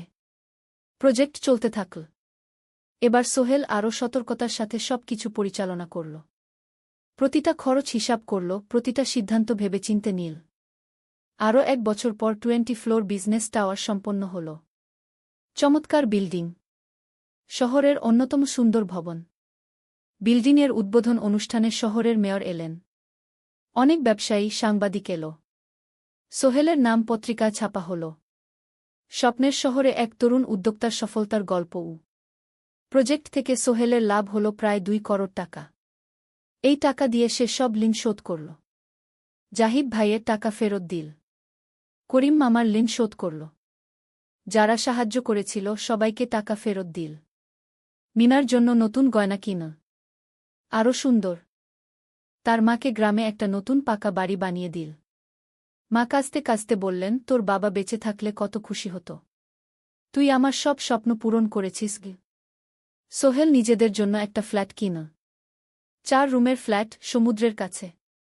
এখন আর ভাড়া বাড়িতে থাকতে হয় না। 7ম অধ্যায়, প্রতিদান। সোহেল এখন একজন প্রতিষ্ঠিত উদ্যোক্তা। কিন্তু সে তার শেখ ভোলেনি। যে গ্রাম থেকে সে এসেছে, যারা তাকে সাহায্য করেছে, কাউকেই ভোলেনি। সে তার গ্রামে একটা স্কুল বানিয়ে দিল। সোহেল ফাউন্ডেশন স্কুল কো গরিব ছেলেমেয়েরা ফ্রিতে পড়তে পারবে। ভালো শিক্ষক নিযোগ দিল। ভালো পড়াশোনার ব্যবস্থা করল। শহরে একটা ফ্রি মেডিকেল ক্লিনিক খুলল। গরিব মানুষরা ফ্রিতে চিকিৎসা পাবে। প্রতি বছর 10 জন মেধাবী কিন্তু গরিব ছাত্রছাত্রীকে স্কলারশিপ দেওয়া শুরু করল। তারা বিনামূল্যে পড়াশোনা করতে পারবে। একদিন একটা টিভি চ্যানেল সোহেলের ইন্টারভিউ নিতে এলো। আপনার সফলতার গোপন সূত্র কি? সোহেল একটু ভেবে বলল, কঠোর পরিশ্রম, সততা আর হাল না ছাড়া। এই 3টা জিনিস যদি কারো মধ্যে থাকে, সে যে কোনো কিছু অর্জন করতে পারে। আর সবচেয়ে বড় কথা, যারা আমাকে সাহায্য করেছে তাদের ছাড়া আমি কিছুই না। একা কেউ সফল হতে পারে না গি। আপনার পরবর্তী স্বপ্ন কি? আমি চাই আরও মানুষকে সাহায্য করতে। আমার মতো যারা গ্রাম থেকে শহরে আসে তাদের জন্য একটা ট্রেনিং সেন্টার খুলব। তারা সেখানে বিভিন্ন স্কিল শিখতে পারবে, চাকরি পাবে, নিজের পায়ে দাঁড়াতে পারবে। 8ম অধ্যায়, নতুন প্রজন্ম। আরও 5 বছর কেটে গেল। সোহেল এখন 45 বছরের। তার মেয়ে সারা এখন 9 বছরের। স্কুলে ক্লাস 4-এ পড়ে। খুব মেধাবী মেয়ে। একদিন সারা বাবাকে জিজ্ঞেস করল, বাবা, তুমি কিভাবে এত বড় হলে? আমার বন্ধুরা বলে তুমি একজন সফল মানুষ গো। সোহেল তাকে কোলে নিয়ে বসল। বাবা, তুমি জানো, তোমার দাদু ছিলেন একজন স্কুল শিক্ষক। খুব সৎ মানুষ। কিন্তু আমরা গরিব ছিলাম। আমি রিকশা চালাতাম গো। রিকশা? সত্যি? হ্যাঁ। তারপর আমি এই শহরে এলাম। অনেক কষ্ট করেছি। কিন্তু হাল ছাড়িনি। মানুষ আমাকে সাহায্য করেছে। আর আমি কঠোর পরিশ্রম করেছি। বাবা, আমিও কি তোমার মতো হতে পারব?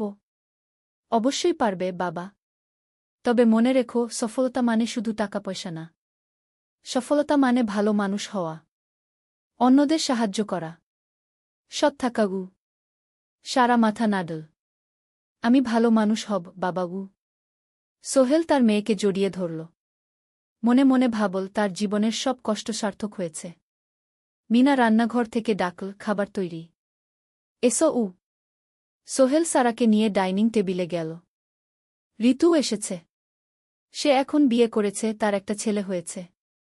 সোহেলের মা মাঝে মাঝে চট্টগ্রামে বেড়াতে আসেন। আজও এসেছেন। সবাই মিলে খেতে বসল। হাসিগল্পে ভরা পরিবার। সোহেল তাকাল তার মায়ের দিকে, মিনার দিকে, সারার দিকে, ঋতুর দিকে। মনে হল, জীবনে আর কি চাই? খাওয়া শেষে সবাই বসে রইল। গল্প করছিল। হঠাৎ সোহেলের ফোন বাজল। অফিস থেকে। একটা জরুরি বিষয়। সোহেল ফোন রেখে দিয়ে মিনাকে বলল, একটা নতুন প্রজেক্টের প্রস্তাব এসেছে। একটা এতিমখানা বানানোর কাজ। সরকারি প্রজেক্ট। তুমি নেবে? অবশ্যই। এটা আমার স্বপ্নের প্রজেক্ট। যেসব বাচ্চাদের বাবা মা নেই তাদের জন্য একটা সুন্দর জায়গা। মিনা হাসল। তুমি কখনো বদলাও না। এখনো অন্যদের কথা ভাবো। এটাই তো জীবন মিনা। শুধু নিজের জন্য বাঁচলে কি হবে? 49 অধ্যায়, উত্তরাধিকার। 10 বছর আরও কেটে গেল। সোহেল এখন 55 বছরের। তার চুলে পাক ধরেছে। কিন্তু শক্তি এখনো আগের মতোই। সারা এখন 19 বছরের। সে বিশ্ববিদ্যালয়ে ইঞ্জিনিয়ারিং পড়ছে। সে চায় বাবার মতো কনস্ট্রাকশন ইন্ডাস্ট্রিতে কাজ করতে। একদিন সারা বাবাকে বলল, বাবা, আমি তোমার কোম্পানিতে কাজ করতে চাই। এখনও তো তোর পড়াশোনা বাকি। জানি, কিন্তু আমি এখন থেকেই শিখতে চাই। ছুটির দিনে তোমার সাথে সাইটে যেতে চাই। দেখতে চাই কিভাবে কাজ হয়। সোহেল খুশি হয়ে গেল। তার মেয়ে তার পথ অনুসরণ করতে চায়। ঠিক আছে, কিন্তু শর্ত হলো তোকে সবকিছু নিজ থেকে শিখতে হবে। কোনো স্পেশাল ট্রিটমেন্ট পাবি না। আমি তো তাই চাই, বাবাগু। সারা তার বাবার সাথে কাজ শিখতে শুরু করল। সে দেখল কিভাবে শ্রমিকরা কাজ করে, কিভাবে ম্যাটেরিয়াল বাছাই করতে হয়, কিভাবে একটা প্রজেক্ট ম্যানেজ করতে হয়। সোহেল তাকে কোনো সহজ পথ দিল না। সারাকেও সবার মতো কষ্ট করতে হল। সাইটে রোদে দাঁড়িয়ে থাকতে হল। শ্রমিকদের সাথে কথা বলতে হল। কিন্তু সারা হাল ছাড়ল না। সে তার বাবার মেয়ে। পরিশ্রম করতে জানে। 3 বছর পর সারা গ্রাজুয়েট হল। সে সোহেলের কোম্পানিতে জুনিয়র প্রজেক্ট ম্যানেজার হিসেবে যোগ দিল। সোহেল ধীরে ধীরে সারাকে বড় দায়িত্ব দিতে শুরু করল। সারা তার বাবার মতোই সৎ, পরিশ্রমী। 20 অধ্যায়, সমাপ্তি নয়, নতুন শুরু। আরও 5 বছর পর সোহেল এখন 60 বছরের। সে সিদ্ধান্ত নিল, এবার অবসর নেওয়ার সময় এসেছে। কোম্পানির দায়িত্ব সারাকে দেবে। একটা অনুষ্ঠান করা হল। সোহেল আনুষ্ঠানিকভাবে কোম্পানির চেয়ারম্যান পদ থেকে অবসর নিল। সারা হল নতুন ম্যানেজিং ডিরেক্টর। সোহেল তার বক্তব্যে বলল, আমি যখন এই শহরে এসেছিলাম আমার পকেটে ছিল মাত্র 5,000 টাকা। একটা ছোট্ট ব্যাগ। আর অনেক স্বপ্ন। আজ 40 বছর পর আমি পেছনে ফিরে তাকাই, দেখি একটা দীর্ঘ পথ। সেই পথে অনেক কষ্ট ছিল, অনেক বাধা ছিল।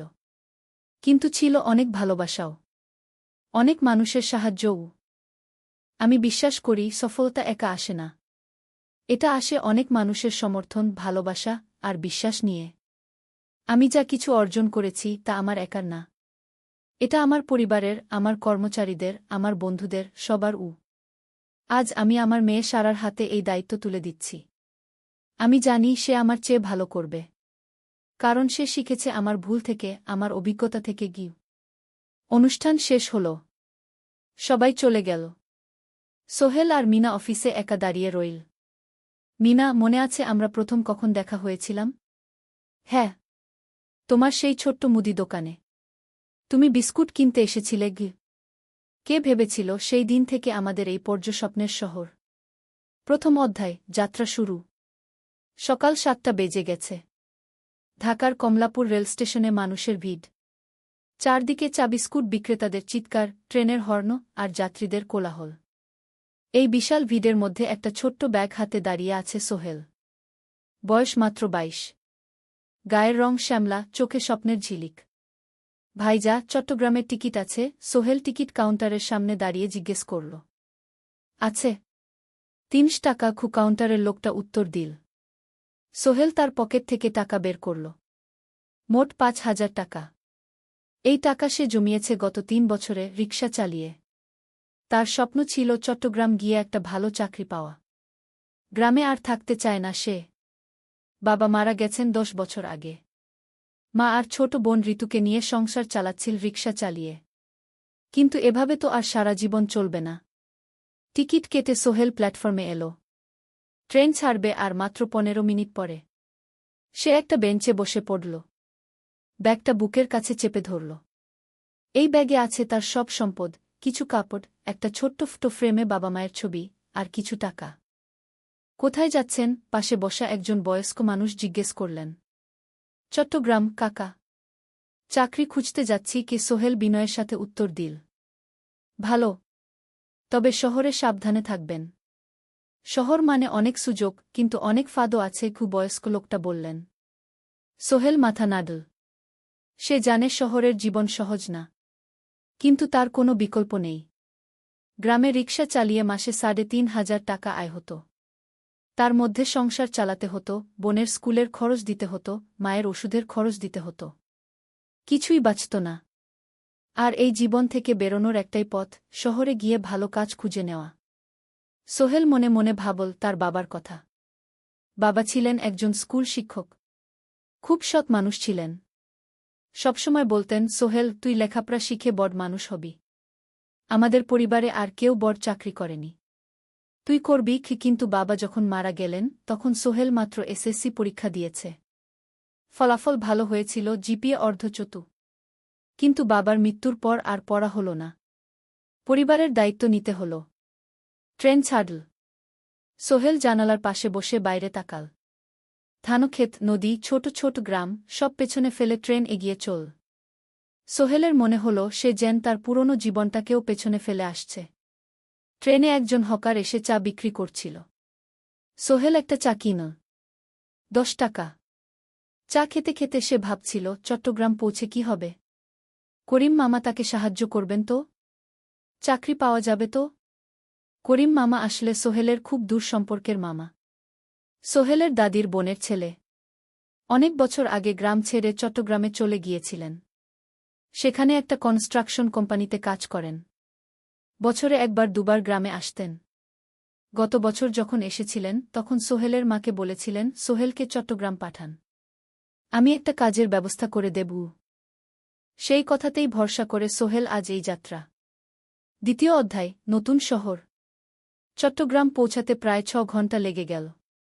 দুপুর 1টা বাজে। সোহেল স্টেশন থেকে বের হয়ে শহরের রাস্তায় দাঁড়াল। কি বিশাল শহর! এত গাড়ি, এত মানুষ। চারদিকে উঁচু উঁচু বিল্ডিং, দোকানপাট, মানুষের ভিড়। সোহেল কিছুক্ষণ দাঁড়িয়ে থাকল সব কিছু দেখতে দেখতে। তার মনে হচ্ছিল সে যেন অন্য কোনো পৃথিবীতে এসে পড়েছে। তার পকেটে একটা ছোট্ট কাগজ আছে। সেখানে লেখা একটা ঠিকানা, করিম মিয়া, বাড়ি নং 23, রোড নং 5, আগ্রাবাদ, চট্টগ্রামকে। সোহেল একটা রিকশা ডাকল। কত নেবেন আগ্রাবাদ যেতে? 50 টাকা গু। সোহেল রিকশায় উঠল। রাস্তার দুধারে দোকান, মার্কেট, অফিস, সব কিছু দেখতে দেখতে সে অবাক হয়ে গেল। এত বড় শহর, এত কিছু! গ্রামের সেই ছোট্ট বাজারের সাথে কোনো তুলনাই হয় না। প্রায় আধা ঘণ্টা পর রিকশা একটা পুরনো বাড়ির সামনে থামল।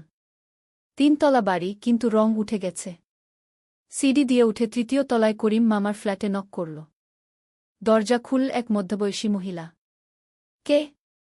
আসসালামু আলাইকুম আপা। আমি সোহেল।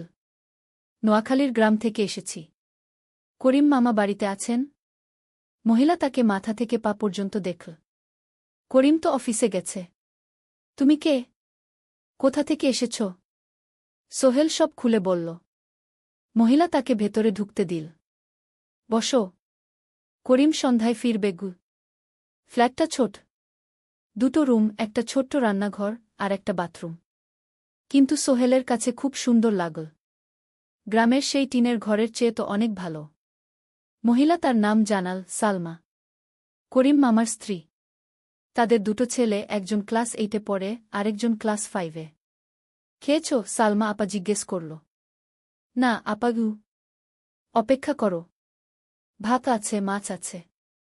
খাও। সোহেল প্রথমে রাজি হতে চাইল না। কিন্তু খুব খিদে পেয়েছিল। সকাল থেকে শুধু একটা চা আর বিস্কুট খেয়েছে। খাওয়া দাওয়ার পর সোহেল বসে রইল। সালমা আপা তাকে গল্প করতে লাগল। তোমার মা কেমন আছেন? তোমার বোন? ভালো আছে আপা। মার একটু গেটে বাত আছে। ওষুধ খাচ্ছেন। বোন স্কুলে পড়ে কু। তুমি কি করতে চাও এখানে? চাকরি খুঁজছি আপা। যে কোনো কাজ করব। বাসায় মা আর বোনকে টাকা পাঠাতে হবে। সালমা আপা মাথা নাড়ল। করিম তোমার জন্য কিছু একটা করবে। সে ভালো মানুষ গ। সারাদিন অপেক্ষা করু সোহেল। সন্ধ্যা 6টায় করিম মামা ফিরলেন। 50-এর কাছাকাছি বয়স, কালো রঙের প্যান্ট শার্ট পরা, হাতে একটা ব্যাগ। আরে সোহেল, কবে এলি? করিম মামা খুশি হয়ে বললেন। আজ সকালে মামা গু। করিম মামা তাকে জড়িয়ে ধরলেন। অনেকদিন পর দেখলাম। কেমন আছিস? ভালো আছি মামা গি। ভালো করেছিস এসে। এখানে অনেক সুযোগ আছে। তোর জন্য একটা কাজের ব্যবস্থা করে দেব। তবে প্রথমে কয়েকদিন এখানে থাক। শহরটা একটু চিনে নে। তারপর কাজে যোগ দিবি। সোহেলের মনে আসার আলো জ্বল। সে ভাবল হয়তো তার ভাগ্য এবার পাল্টাবে। 3য় অধ্যায়, প্রথম চাকরি। 1 সপ্তাহ পরে করিম মামা সোহেলকে তার কোম্পানিতে নিয়ে গেলেন। কোম্পানির নাম আলামিন কনস্ট্রাকশন। অফিসটা শহরের কেন্দ্রে ৫ তলা একটা বিল্ডিংয়ের দোতলায়। মালিক আলী সাহেব, ৫০-এর কাছাকাছি বয়স, মোটা চেহারা, চোখে সোনার ফ্রেমের চশমা। বড়লোক মানুষ, কিন্তু খুব কড়া। এই ছেলেটাকে কি কাজে লাগাবেন? আলী সাহেব করিম মামাকে জিজ্ঞেস করলেন। স্যার, ও আমার আত্মীয়। গ্রাম থেকে এসেছে। খুব পরিশ্রমী। যে কোনো কাজে লাগাতে পারেন উ। আলী সাহেব সোহেলের দিকে তাকালেন। তুমি কি পড়েছ? Sir, SSC pass. জিপিএ অর্ধচতু উ। হুম। ভালো। কম্পিউটার চালাতে পারো? না স্যার, পারি না। কিন্তু শিখতে চাই উ। আলী সাহেব একটু ভাবলেন। ঠিক আছে। তোমাকে অফিসের কাজে রাখব। ফাইল গুছানো, চা বানানো, কাগজপত্র নিয়ে যাওয়া, না এসব। মাসে ৫,০০০ টাকা। রাজি আছো? জি স্যার। সোহেল খুশি হয়ে গেল। ৫,০০০ টাকা। রিকশা চালিয়ে ৩,৫০০ পেত। এখানে ৫,০০০। কাজ শুরু হলো পরদিন থেকে। সকাল ৮টায় অফিসে যেতে হয়, ফিরতে হয় সন্ধ্যা ৭টায়। প্রথম দিন সোহেল ঘুম থেকে উঠল ভোর ৫টায়। তৈরি হয়ে ৭:৩০টায় অফিসের উদ্দেশ্যে বের হল। করিম মামার বাড়ি থেকে অফিস প্রায় ৫ কিলোমিটার। বাসে যেতে হয়। অফিসে পৌঁছে সোহেল দেখল সেই প্রথম আলী সাহেব এখনও আসেননি। অফিস খোলা ছিল না। ৮-১০ মিনিট পর একজন লোক এসে অফিস খুল। তুমি নতুন? জি। আমি সোহেল গু। আমি জাহিদ, অ্যাসিস্ট্যান্ট ম্যানেজার। এসো উ। জাহিদ ভাই সোহেলকে সব কিছু দেখাল। অফিসে মোট ৬ জন কর্মচারী। ২ জন ইঞ্জিনিয়ার, একজন অ্যাকাউন্ট্যান্ট, একজন অ্যাসিস্ট্যান্ট ম্যানেজার, জাহিদ ভাই, একজন রিসেপশনিস্ট, আর এখন সোহেল। সোহেলের কাজ শুরু হলো চা বানানো দিয়ে। তারপর অফিস পরিষ্কার করা, ফাইল গুছানো, কাগজপত্র এক জায়গা থেকে আরেক জায়গায় নিয়ে যাওয়া। কাজ কঠিন না, কিন্তু সারাদিন দৌড়ঝাঁপ করতে হয়। দুপুরে খাবারের জন্য আধা ঘণ্টা বিরতি। সোহেল একটা ছোট হোটেলে গিয়ে ভাতরাল তরকারি খেল। ৫০ টাকা। সন্ধ্যায় অফিস বন্ধ হল। সোহেল ক্লান্ত হয়ে বাসায় ফিরল। কেমন লাগল প্রথম দিন? করিম মামা জিজ্ঞেস করলেন। ভালো মামা। অনেক কিছু শিখলাম ঘ। প্রথম মাসের শেষে সোহেল বেতন পেল ৫,০০০ টাকা। সে ৩,০০০ টাকা মাকে পাঠাল। মা ফোনে কাঁদতে লাগলেন। আল্লাহ তোকে ভালো রাখুক সোহেল উ। সোহেলের চোখেও জল এল। তার মনে হল সে একটা বড় কাজ করতে পেরেছে। চতুর্থ অধ্যায়, শহরের জীবন। ৩ মাস কেটে গেল। সোহেল এখন শহরের সাথে মিশে গেছে। প্রতিদিন অফিসে যাও আসার পথে সে দেখে হাজারো মানুষের জীবন। কেউ সফল, কেউ ব্যর্থ। কিন্তু সবাই চলছে নিজের পথে। সোহেল অফিসের কাজের পাশাপাশি কম্পিউটার শেখার চেষ্টা করছে। অফিসে একটা কম্পিউটার আছে। যখন কেউ ব্যবহার করে না, তখন সোহেল একটু একটু শিখার চেষ্টা করে। জাহিদ ভাই তাকে সাহায্য করেন। সোহেল, তুমি যদি কম্পিউটার ভালোভাবে শিখতে পারো, তাহলে তোমার ভবিষ্যৎ উজ্জ্বল। জাহিদ ভাই একদিন বললেন। কিভাবে শিখব ভাই? ট্রেনিং সেন্টারে যাও। সন্ধ্যায় ক্লাস আছে। মাসে ২,০০০ টাকা লাগবে গি। সোহেল ভাবল। ২,০০০ টাকা অনেক। কিন্তু এটা বিনিয়োগ। ভবিষ্যতের জন্য। সে একটা ট্রেনিং সেন্টারে ভর্তি হল। সপ্তাহে ৩ দিন, সন্ধ্যা ৭:৩০ থেকে রাত ৯টা পর্যন্ত ক্লাস। কম্পিউটারের basic, MS Word, Excel, PowerPoint, internet ব্যবহার। একদিন অফিস থেকে ফেরার সময় সোহেল একটা দোকানে চা খেতে গেল। দোকানের পাশেই একটা ছোট্ট মুদি দোকান। সেখানে একটা মেয়ে বসে আছে। বয়স হবে ২০-এর কাছাকাছি। সাদাসিধে চেহারা, সাদা শাড়ি পরা, কিন্তু চোখে এক ধরনের দৃঢ়তা। ভাইজা, এক প্যাকেট বিস্কুট দেন কি? সোহেল বলল। মেয়েটা বিস্কুট দিল। ২০ টাকা।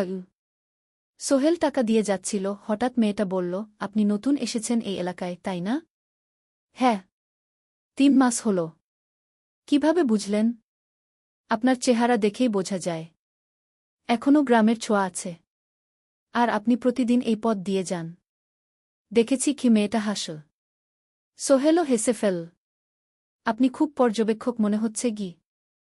জীবনে অনেক কিছু দেখেছি। তাই মানুষকে চিনতে শিখেছি গি। আপনার নাম? মিনা। এই দোকান আমার বাবার। উনি অসুস্থ, তাই আমি দেখছি গু। সেদিন থেকে সোহেল প্রায়ই সেই দোকানে যেতে শুরু করল। মিনার সাথে গল্প করত। ধীরে ধীরে তাদের মধ্যে একটা বন্ধুত্ব তৈরি হল। মিনাও তার জীবনের গল্প বলল। মিনার মা মারা গেছেন যখন সে মাত্র 7 বছরের। বাবা আব্দুল হামিদ একা হাতে মিনাকে বড় করেছেন। মুদি দোকান দিয়ে সংসার চালান। মিনা কলেজে পড়ে, অনার্স সেকেন্ড ইয়ার। সকালে কলেজে যায়, দুপুরে ফিরে এসে দোকান সামলায়। বাবার হার্টের সমস্যা আছে, তাই ভারী কাজ করতে পারেন না। তোমার স্বপ্ন কি? একদিন সোহেল জিজ্ঞেস করল। গ্র্যাজুয়েশন শেষ করে একটা ভালো চাকরি করব। তারপর বাবাকে ভালো চিকিৎসা করাব। তুমি? আমিও চাকরি করে পরিবারকে ভালোভাবে দেখভাল করতে চাই। মা আর বোনকে নিয়ে শহরে আনব একদিন গু। দুজনেই নিজেদের স্বপ্নের কথা বলতে গিয়ে বুঝল তাদের স্বপ্ন অনেকটা একই রকম। ৫ম অধ্যায়, বিপদ। ৬ মাস কেটে গেল। সোহেল এখন আলী সাহেবের খুব প্রিয় কর্মচারী। সে শুধু চা বিস্কুট দেওয়ার কাজই করে না, এখন কম্পিউটারেও কিছু কাজ শিখেছে। ছোটখাটো টাইপিং, ডেটা এন্ট্রি এসব করতে পারে। আলী সাহেব খুশি হয়ে তার বেতন বাড়িয়ে ৮,০০০ টাকা করে দিয়েছেন। একদিন রাতে সোহেল অফিস থেকে ফিরছিল। সেদিন একটু দেরি হয়ে গেছে। রাত প্রায় ৯টা। সাধারণত সোহেল সন্ধ্যা ৭:৩০টায় ফিরে। কিন্তু সেদিন অফিসে একটা জরুরি কাজ ছিল। বাস থেকে নেমে সোহেল বাড়ির দিকে হাঁটছিল। হঠাৎ একটা অন্ধকার গলিতে ৩ জন লোক তাকে ঘিরে ধরল। তাদের চেহারা দেখেই বোঝা যাচ্ছিল ভালো উদ্দেশ্য নিয়ে আসেনি। টাকা দে, তাড়াতাড়ি, একজন বলল। তার হাতে একটা ছুরি। সোহেল ভয় পেয়ে গেল। ভাই, আমার কাছে খুব কম টাকা আছে গি। যা আছে দে, তাড়াতাড়ি করো। সোহেল কাঁপতে কাঁপতে তার পকেট থেকে ৫ টাকা বের করে দিল। এই টাকা দিয়ে সে বাজার করবে ভেবেছিল। কিন্তু ছিনতাইকারীরা সন্তুষ্ট হল না। শুধু ৫ টাকা? তোর ব্যাগে কি আছে? তারা সোহেলের ব্যাগ কেড়ে নিল। ব্যাগে ছিল তার মোবাইল, কম্পিউটার ট্রেনিং সেন্টারের সার্টিফিকেট আর কিছু গুরুত্বপূর্ণ কাগজপত্র। না ভাই, ব্যাগটা ফেরত দেন। ওতে আমার জরুরি জিনিস আছে। মোবাইল নিয়ে নেন, কিন্তু ব্যাগটা দেন গু। কিন্তু ওরা শুনল না। একজন সোহেলকে জোরে ধাক্কা দিল। সোহেল পড়ে গেল। মাথা রাস্তার কংক্রিটে ধাক্কা লেগে গেল। রক্ত বের হল। ৩ জন দৌড়ে পালিয়ে গেল। কিছুক্ষণ সোহেল অজ্ঞান হয়ে পড়ে রইল। তারপর ধীরে ধীরে জ্ঞান ফিরল। মাথায় প্রচণ্ড ব্যথা। সে উঠে দাঁড়ানোর চেষ্টা করল, কিন্তু মাথা ঘুরছিল। কোনোমতে একটা দেয়াল ধরে দাঁড়াল। একজন পথচারী তাকে দেখে থামল। কি হয়েছে ভাই? ছিনতাই হয়েছে কি? এসো, আমি তোমাকে হাসপাতালে নিয়ে যাই। কিন্তু সোহেল রাজি হল না। না, ঠিক আছি, বাড়ি যেতে পারব। সে কোনোমতে করিম মামার বাড়িতে পৌঁছাল। দরজা খুলেই সালমা আপা চিৎকার করে উঠলেন। ও আল্লাহ! কি হয়েছে? করিম মামা দৌড়ে এলেন। সোহেলকে ভেতরে নিয়ে গেলেন। তার মাথায় জল ঢেলে রক্ত পরিষ্কার করলেন। ক্ষতটা বেশ গভীর। হাসপাতালে যেতে হবে কি? করিম মামা বললেন। তারা একটা অটোরিকশা নিয়ে নিকটস্থ হাসপাতালে গেলেন। ডাক্তার সোহেলের মাথায় ৩টা সেলাই দিলেন। বলল, ১ সপ্তাহ বিশ্রাম নিতে হবে। কোনো ভারী কাজ করা যাবে না। হাসপাতাল থেকে ফিরে সোহেল শুয়ে রইল।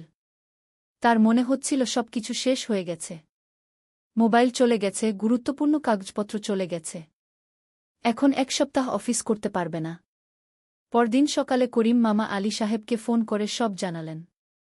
আলী সাহেব বললেন, ঠিক আছে, সোহেল ভালো হয়ে এলে আসবে, চিন্তার কিছু নেই গি। মিনা যখন এই খবর শুনল, সে সন্ধ্যায় সোহেলকে দেখতে এলো করিম মামার বাড়িতে। সাথে এনেছিল কিছু ফল। কি হয়েছিল? মিনা চিন্তিত গলায় জিজ্ঞেস করল। সোহেল সব বলল। মিনা রেগে গেল। এই শহরে এখন অনেক অপরাধ বেড়ে গেছে। পুলিশ কিছু করে না। তুমি পুলিশে রিপোর্ট করেছ? না, লাভ নেই। তবুও করা উচিত। তোমার মোবাইলটা হয়তো খুঁজে পাওয়া যাবে গি।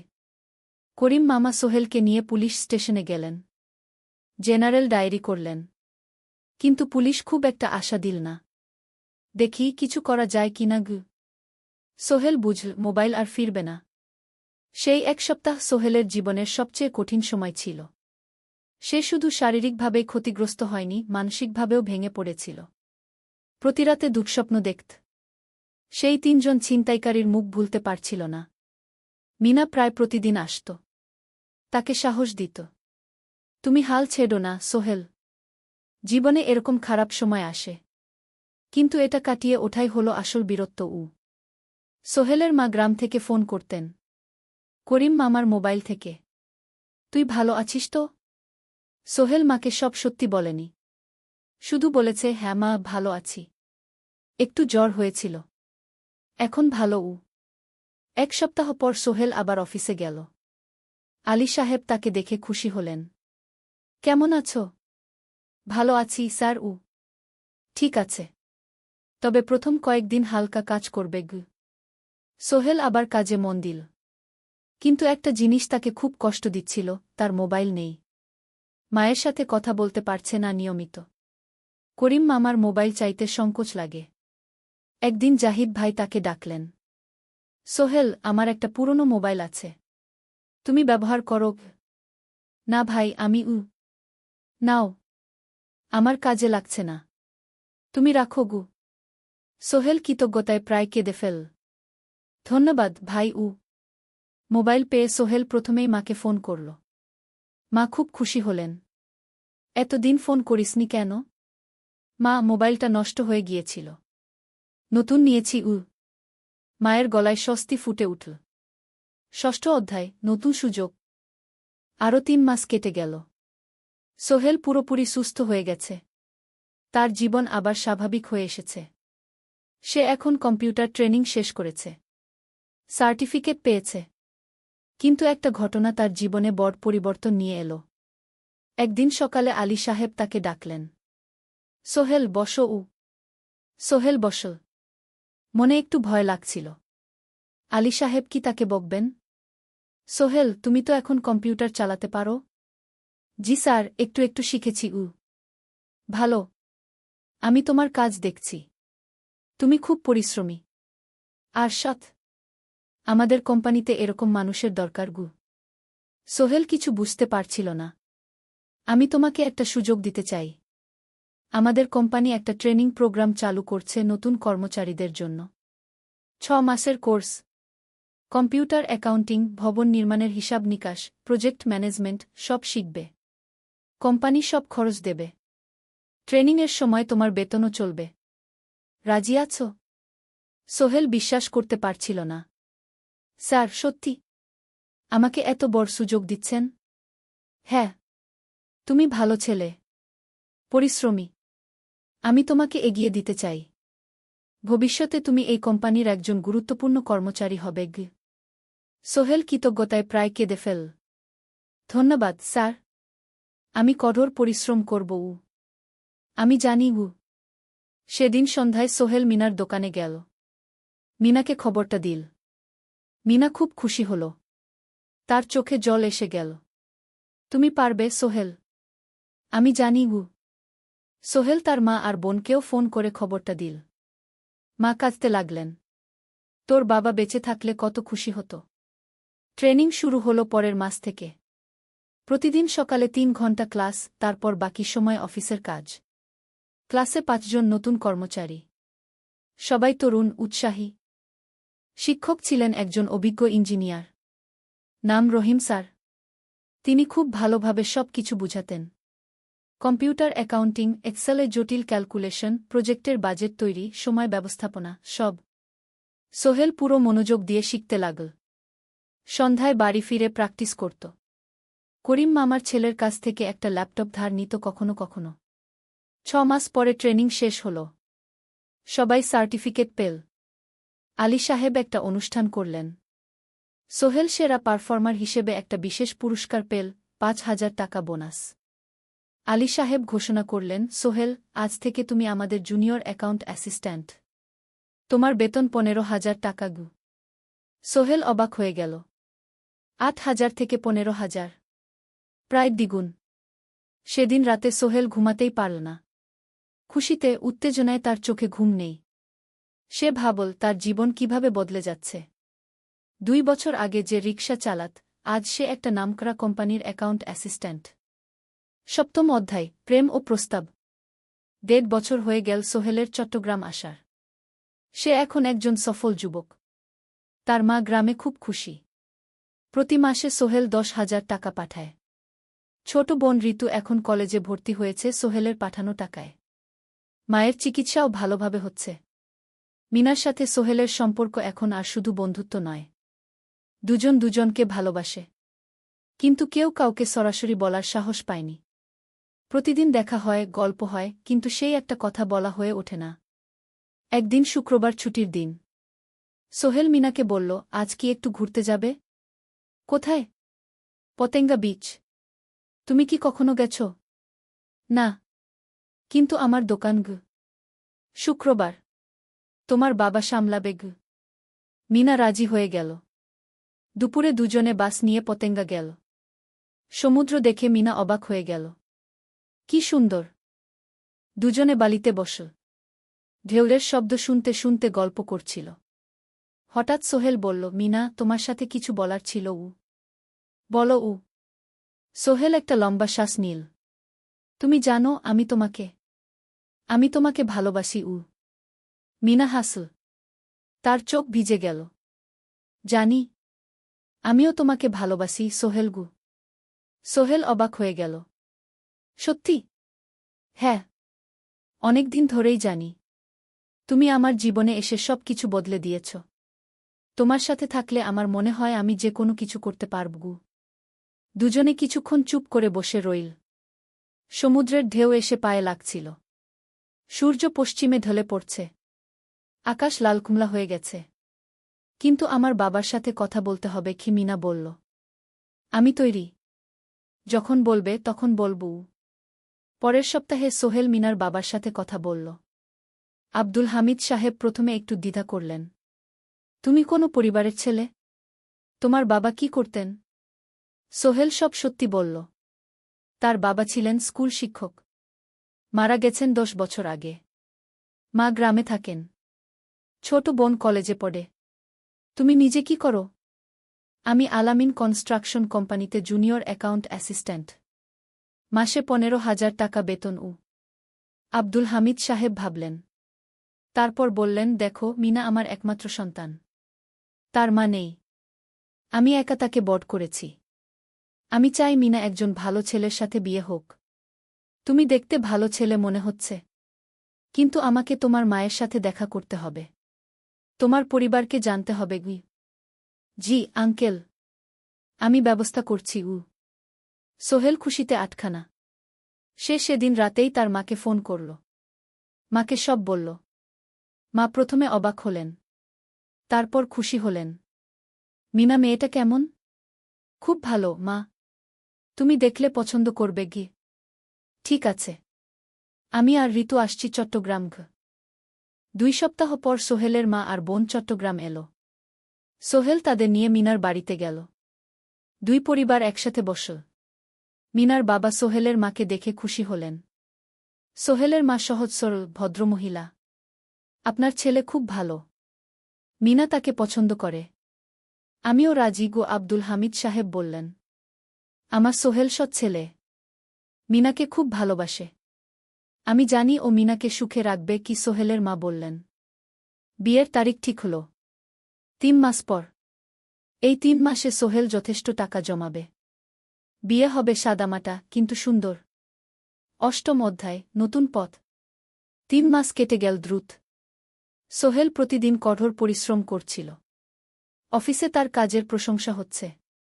আলী সাহেব তাকে এখন ছোটখাটো প্রজেক্টের হিসাব দেখতে দিচ্ছেন। সোহেল তার সঞ্চিত টাকা দিয়ে বিয়ের আয়োজন করল। বিয়ে হল মিনার বাড়ির কাছের একটা কমিউনিটি সেন্টারে। খুব বেশি লোক আসেনি। 2 পরিবারের আত্মীয় স্বজন আর অফিসের কয়েকজন সহকর্মী।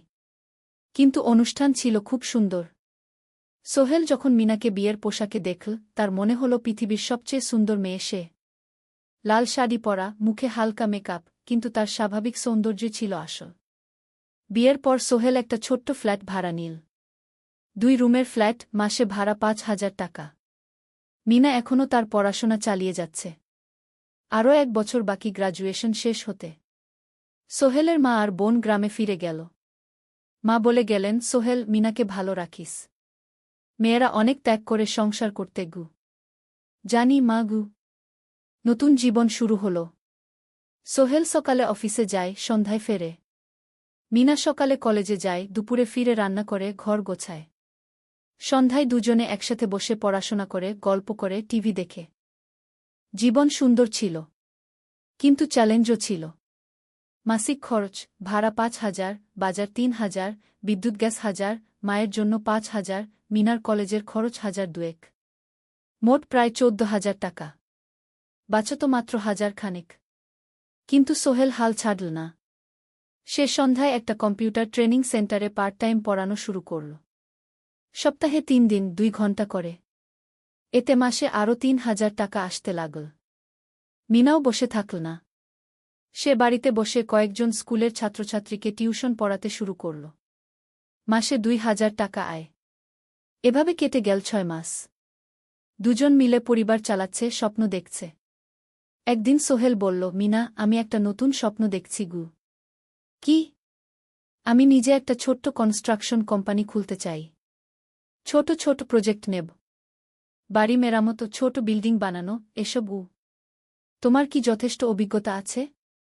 আছে। আমি 2 বছর ধরে এই কাজের সাথে জড়িত। অনেক কিছু শিখেছি। আর আলী সাহেবও আমাকে সাহায্য করবেন গু। কিন্তু টাকা কোথায়? কোম্পানি খুলতে তো অনেক টাকা লাগবে গি। আমি জমাচ্ছি। আরও 1 বছর কাজ করব। তারপর চেষ্টা করব। মিনা তাকে সমর্থন দিল। তুমি পারবে। তোমার মধ্যে সেই শক্তি আছে গি। 9ম অধ্যায়, চ্যালেঞ্জের সময়। কিন্তু ভাগ্য সবসময় অনুকূলে থাকে না। সোহেল যখন স্বপ্ন দেখছিল নিজের কোম্পানি খোলার, তখনই একটা বড় সমস্যা এল। আলী সাহেবের কোম্পানি একটা বড় প্রজেক্ট পেয়েছিল। একটা 10তলা বিল্ডিং বানানোর কাজ। কিন্তু প্রজেক্টের প্রধান ইনভেস্টর হঠাৎ পালিয়ে গেল। তিনি কোম্পানির কাছ থেকে প্রায় 50 লাখ টাকা নিয়ে গেছেন, কিন্তু কাজ শেষ হয়নি। কোম্পানি বড় ক্ষতির মুখে পড়ল। আলী সাহেব অনেক কর্মচারীকে ছাঁটাই করতে বাধ্য হলেন। প্রায় 10 জনকে চাকরি থেকে বাদ দিলেন। বাকিদের বেতন কমাতে হল। সোহেলকে আলী সাহেব ডেকে বললেন, সোহেল, আমি তোমাকে রাখতে চাই। তুমি বিশ্বস্ত কর্মচারী। কিন্তু তোমার বেতন কমাতে হবে। 15,000 থেকে 10,000। সোহেল মনে মনে চিন্তায় পড়ে গেল। 10,000 টাকায় সংসার চলবে কিভাবে? মায়ের খরচ, ভাড়া, বাজার সব মিলিয়ে তো 14,000 টাকা লাগে। কিন্তু সে কিছু বলল না। ঠিক আছে স্যার। বাড়ি ফিরে সোহেল মিনাকে সব বলল। মিনা চিন্তিত হয়ে গেল। এখন কি হবে? চিন্তা করো না। আমি পার্ট টাইম টিউশনির সময় বাড়াব। আর তুমিও বেশি করে টিউশন নাও। কিন্তু আমার তো পড়াশোনাও আছে গি। জানি। কিন্তু এখন এটাই করতে হবে গু। সোহেল সন্ধ্যায় আরও 2টো জায়গায় পার্ট টাইম কাজ খুঁজল। একটা দোকানের সন্ধ্যায় হিসাব দেখার কাজ পেল। মাসে 2,000 টাকা। আরেকটা জায়গায় সপ্তাহান্তে কম্পিউটার রিপেয়ারের কাজ পেল। মাসে 1,500 টাকা। মিনাও 3 জন নতুন স্টুডেন্ট নিল টিউশনে। তার আয় বাড়ল 2,000 থেকে 3,500-এ। কঠিন সময় ছিল। সোহেল সকাল 8টায় অফিসে যেত, সন্ধ্যা 6টায় ফিরত। তারপর একটু বিশ্রাম নিয়ে 7:30টায় বের হতো পার্ট টাইম কাজে। রাত 10টায় বাড়ি ফিরত। রবি সোমবার কম্পিউটার রিপেয়ারের কাজ। মিনাও সকালে কলেজে যেত, দুপুরে ফিরে রান্না করত, তারপর বিকেলে টিউশন পড়াত। রাতে খাওয়া দাওয়ার পর পড়াশোনা করত। দুজনেরই শরীর খারাপ হতে শুরু করল। সোহেল একদিন অফিসে অজ্ঞান হয়ে পড়ে গেল। ডাক্তার দেখাতে নিয়ে গেল। ডাক্তার বলল, অতিরিক্ত পরিশ্রম। শরীরে পুষ্টির অভাব। ঠিকমতো খাচ্ছেন না মনে হচ্ছে গি। সত্যি কথা, খরচ বাঁচাতে সোহেল আর মিনা অনেক সময় কম খেত। মাংস মাছ কিনত সপ্তাহে 1 দিন। বাকি সময় শাকসবজি, ডাল। মিনা সোহেলকে বলল, আর নয় সোহেল। তুমি এভাবে নিজেকে শেষ করে ফেলছ। আমার পড়াশোনা বন্ধ করে দিই। আমি ফুল টাইম চাকরি করি গি। না, সোহেল জোর দিয়ে বলল। তোমার পড়াশোনা বন্ধ হবে না। আরও মাত্র 6 মাস বাকি। তুমি গ্র্যাজুয়েট হবেই গি। কিন্তু তুমি আমি ঠিক হয়ে যাব। চিন্তা করো না গে। কিন্তু পরিস্থিতি আরও খারাপ হল যখন সোহেলের মায়ের অসুখ হল। হার্টের সমস্যা। হাসপাতালে ভর্তি করতে হল। খরচ 50,000 টাকা। সোহেলের হাতে এত টাকা কোথায়? সে করিম মামার কাছে ধার চাইল। করিম মামা 20,000 টাকা দিলেন। বাকি 30,000 টাকা সোহেল একটা এনজিও থেকে ঋণ নিল। সুদের হার মাসে 2%। মায়ের চিকিৎসা হল। তিনি সুস্থ হয়ে গেলেন। কিন্তু সোহেল এখন ঋণের বোঝায় পড়ে গেল। প্রতি মাসে 3,000 টাকা করে কিস্তি দিতে হবে। সেই রাতে সোহেল আর মিনা বিছানায় শুয়ে কথা বলছিল। সোহেল বলল, মিনা, আমি মনে হয় ভুল করেছি। শহরে এসে বিয়ে করে তোমাকে কষ্টে ফেলেছি গু। মিনা তার হাত ধরল। না সোহেল, তুমি ভুল করনি। জীবনে এরকম খারাপ সময় আসে, কিন্তু এটা কাটিয়ে ওঠাই হলো আসল শক্তি। আমরা একসাথে আছি, একসাথে থাকব। সব কিছু ঠিক হয়ে যাবে। মিনার কথায় সোহেল একটু সাহস পেল। হ্যাঁ, হাল ছাড়া যাবে না। 10ম অধ্যায়, আলোর দিকে। 3 মাস পরে পরিস্থিতি একটু ভালো হতে শুরু করল। আলী সাহেবের কোম্পানি একটা নতুন প্রজেক্ট পেল। একটা স্কুল বিল্ডিং বানানোর কাজ। কোম্পানি আবার স্থিতিশীল হতে শুরু করল। আলী সাহেব সোহেলকে ডেকে বললেন, সোহেল, আমি তোমার কঠোর পরিশ্রম দেখেছি। খারাপ সময়েও তুমি কোম্পানি ছেড়ে যাওনি। আমি কৃতজ্ঞ। আজ থেকে তোমার বেতন আবার 15,000 টাকা। সোহেল খুশি হয়ে গেল। ধন্যবাদ স্যার। মিনাও গ্র্যাজুয়েশন শেষ করল। ভালো ফলাফল করল। সে এখন চাকরি খুঁজছে। একদিন মিনা একটা প্রাইভেট স্কুলে শিক্ষিকার ইন্টারভিউ দিতে গেল। ইন্টারভিউ ভালো হল। তাকে নিযোগ দেওয়া হল। বেতন 12,000 টাকা। সেদিন সন্ধ্যায় দুজনে মিলে একটা ছোট্ট পার্টি করল। একটা বিরিয়ানি কিনল, কোমল পানীয় কিনল। দুজনে মিলে খেল। আমরা পেরেছি সোহেল, মিনা বলল। হ্যাঁ, আমরা পেরেছি গু। এখন দুজনের মিলিয়ে আয় 27,000 টাকা। খরচ চালানোর পর প্রায় 10,000 টাকা বাঁচে। সোহেল এই টাকা দিয়ে লেন শোধ করতে শুরু করল। পার্ট টাইম কাজগুলো ছেড়ে দিল। শরীরের যত্ন নেওয়া শুরু করল। আরও 6 মাস পরে সোহেলের কাছে একটা বড় সুযোগ এল। আলী সাহেব একদিন তাকে ডাকলেন। সোহেল, তুমি কি নিজের ব্যবসা করতে চাও? স্যার, আমি তোমাকে একটা ছোট্ট প্রজেক্ট দিতে চাই। একটা 3 তলা বিল্ডিংয়ের কনস্ট্রাকশন। তুমি ম্যানেজ করবে, আমি শুধু সুপারভাইজ করব। লাভের 50% তোমার গু। সোহেল ভাবল, এটা একটা বড় সুযোগ, কিন্তু ঝুঁকিও আছে। যদি কাজটা ভালোভাবে না হয়? স্যার, আমি চেষ্টা করব।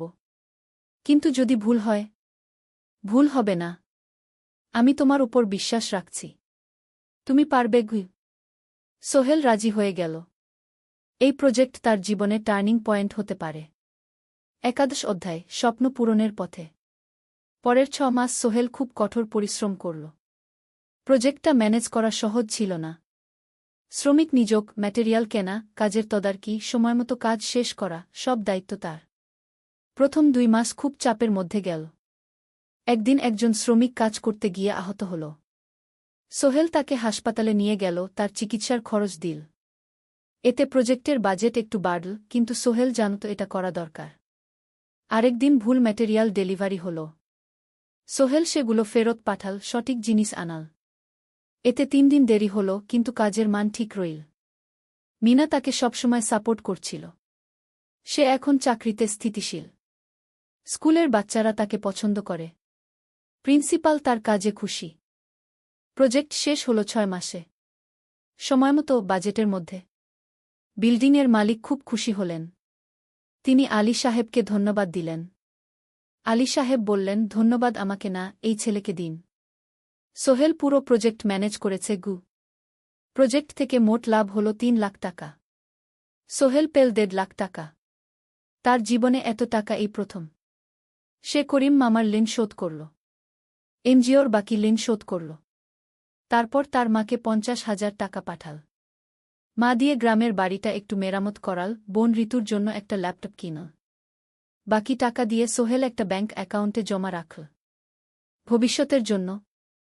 আলী সাহেব সোহেলকে আরও 2টো প্রজেক্ট দিলেন। এবার একটু বড়। সোহেল আত্মবিশ্বাসের সাথে সেগুলোও শেষ করল।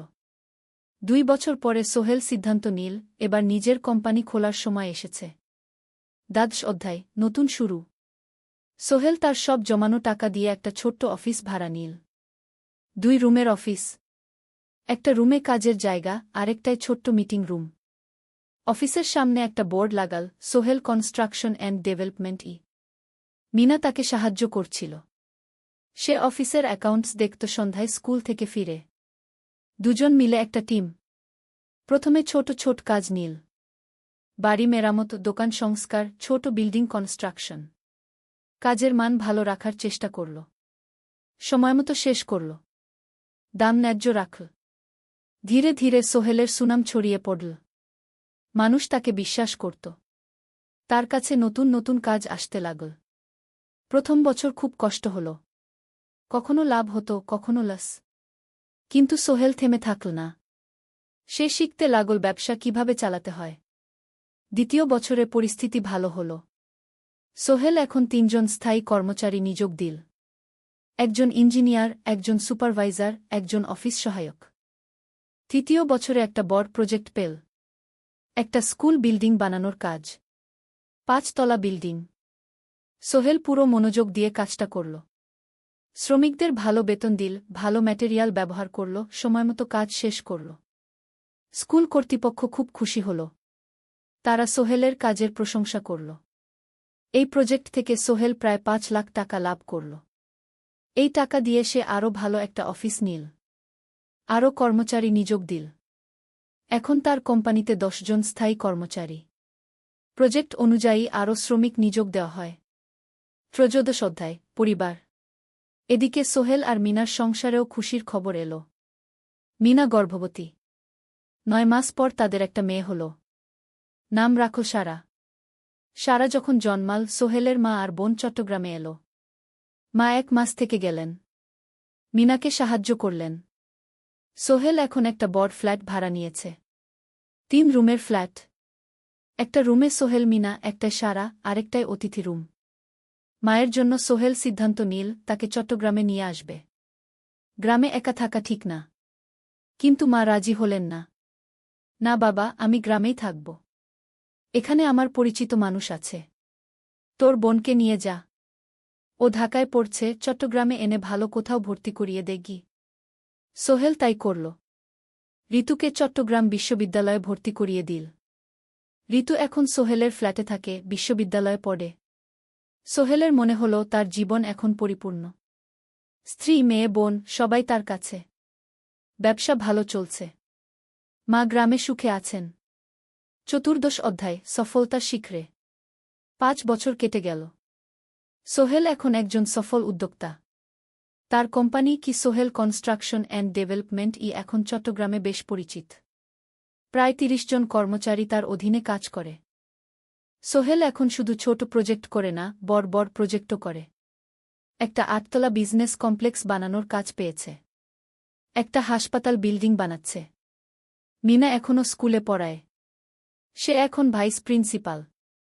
সাথে সোহেলের কোম্পানির অ্যাকাউন্টস ম্যানেজার। 2 জন মিলে ব্যবসা চালা। সারা এখন 4 বছরের। স্কুলে ভর্তি হয়েছে। খুব চালাক মেয়ে।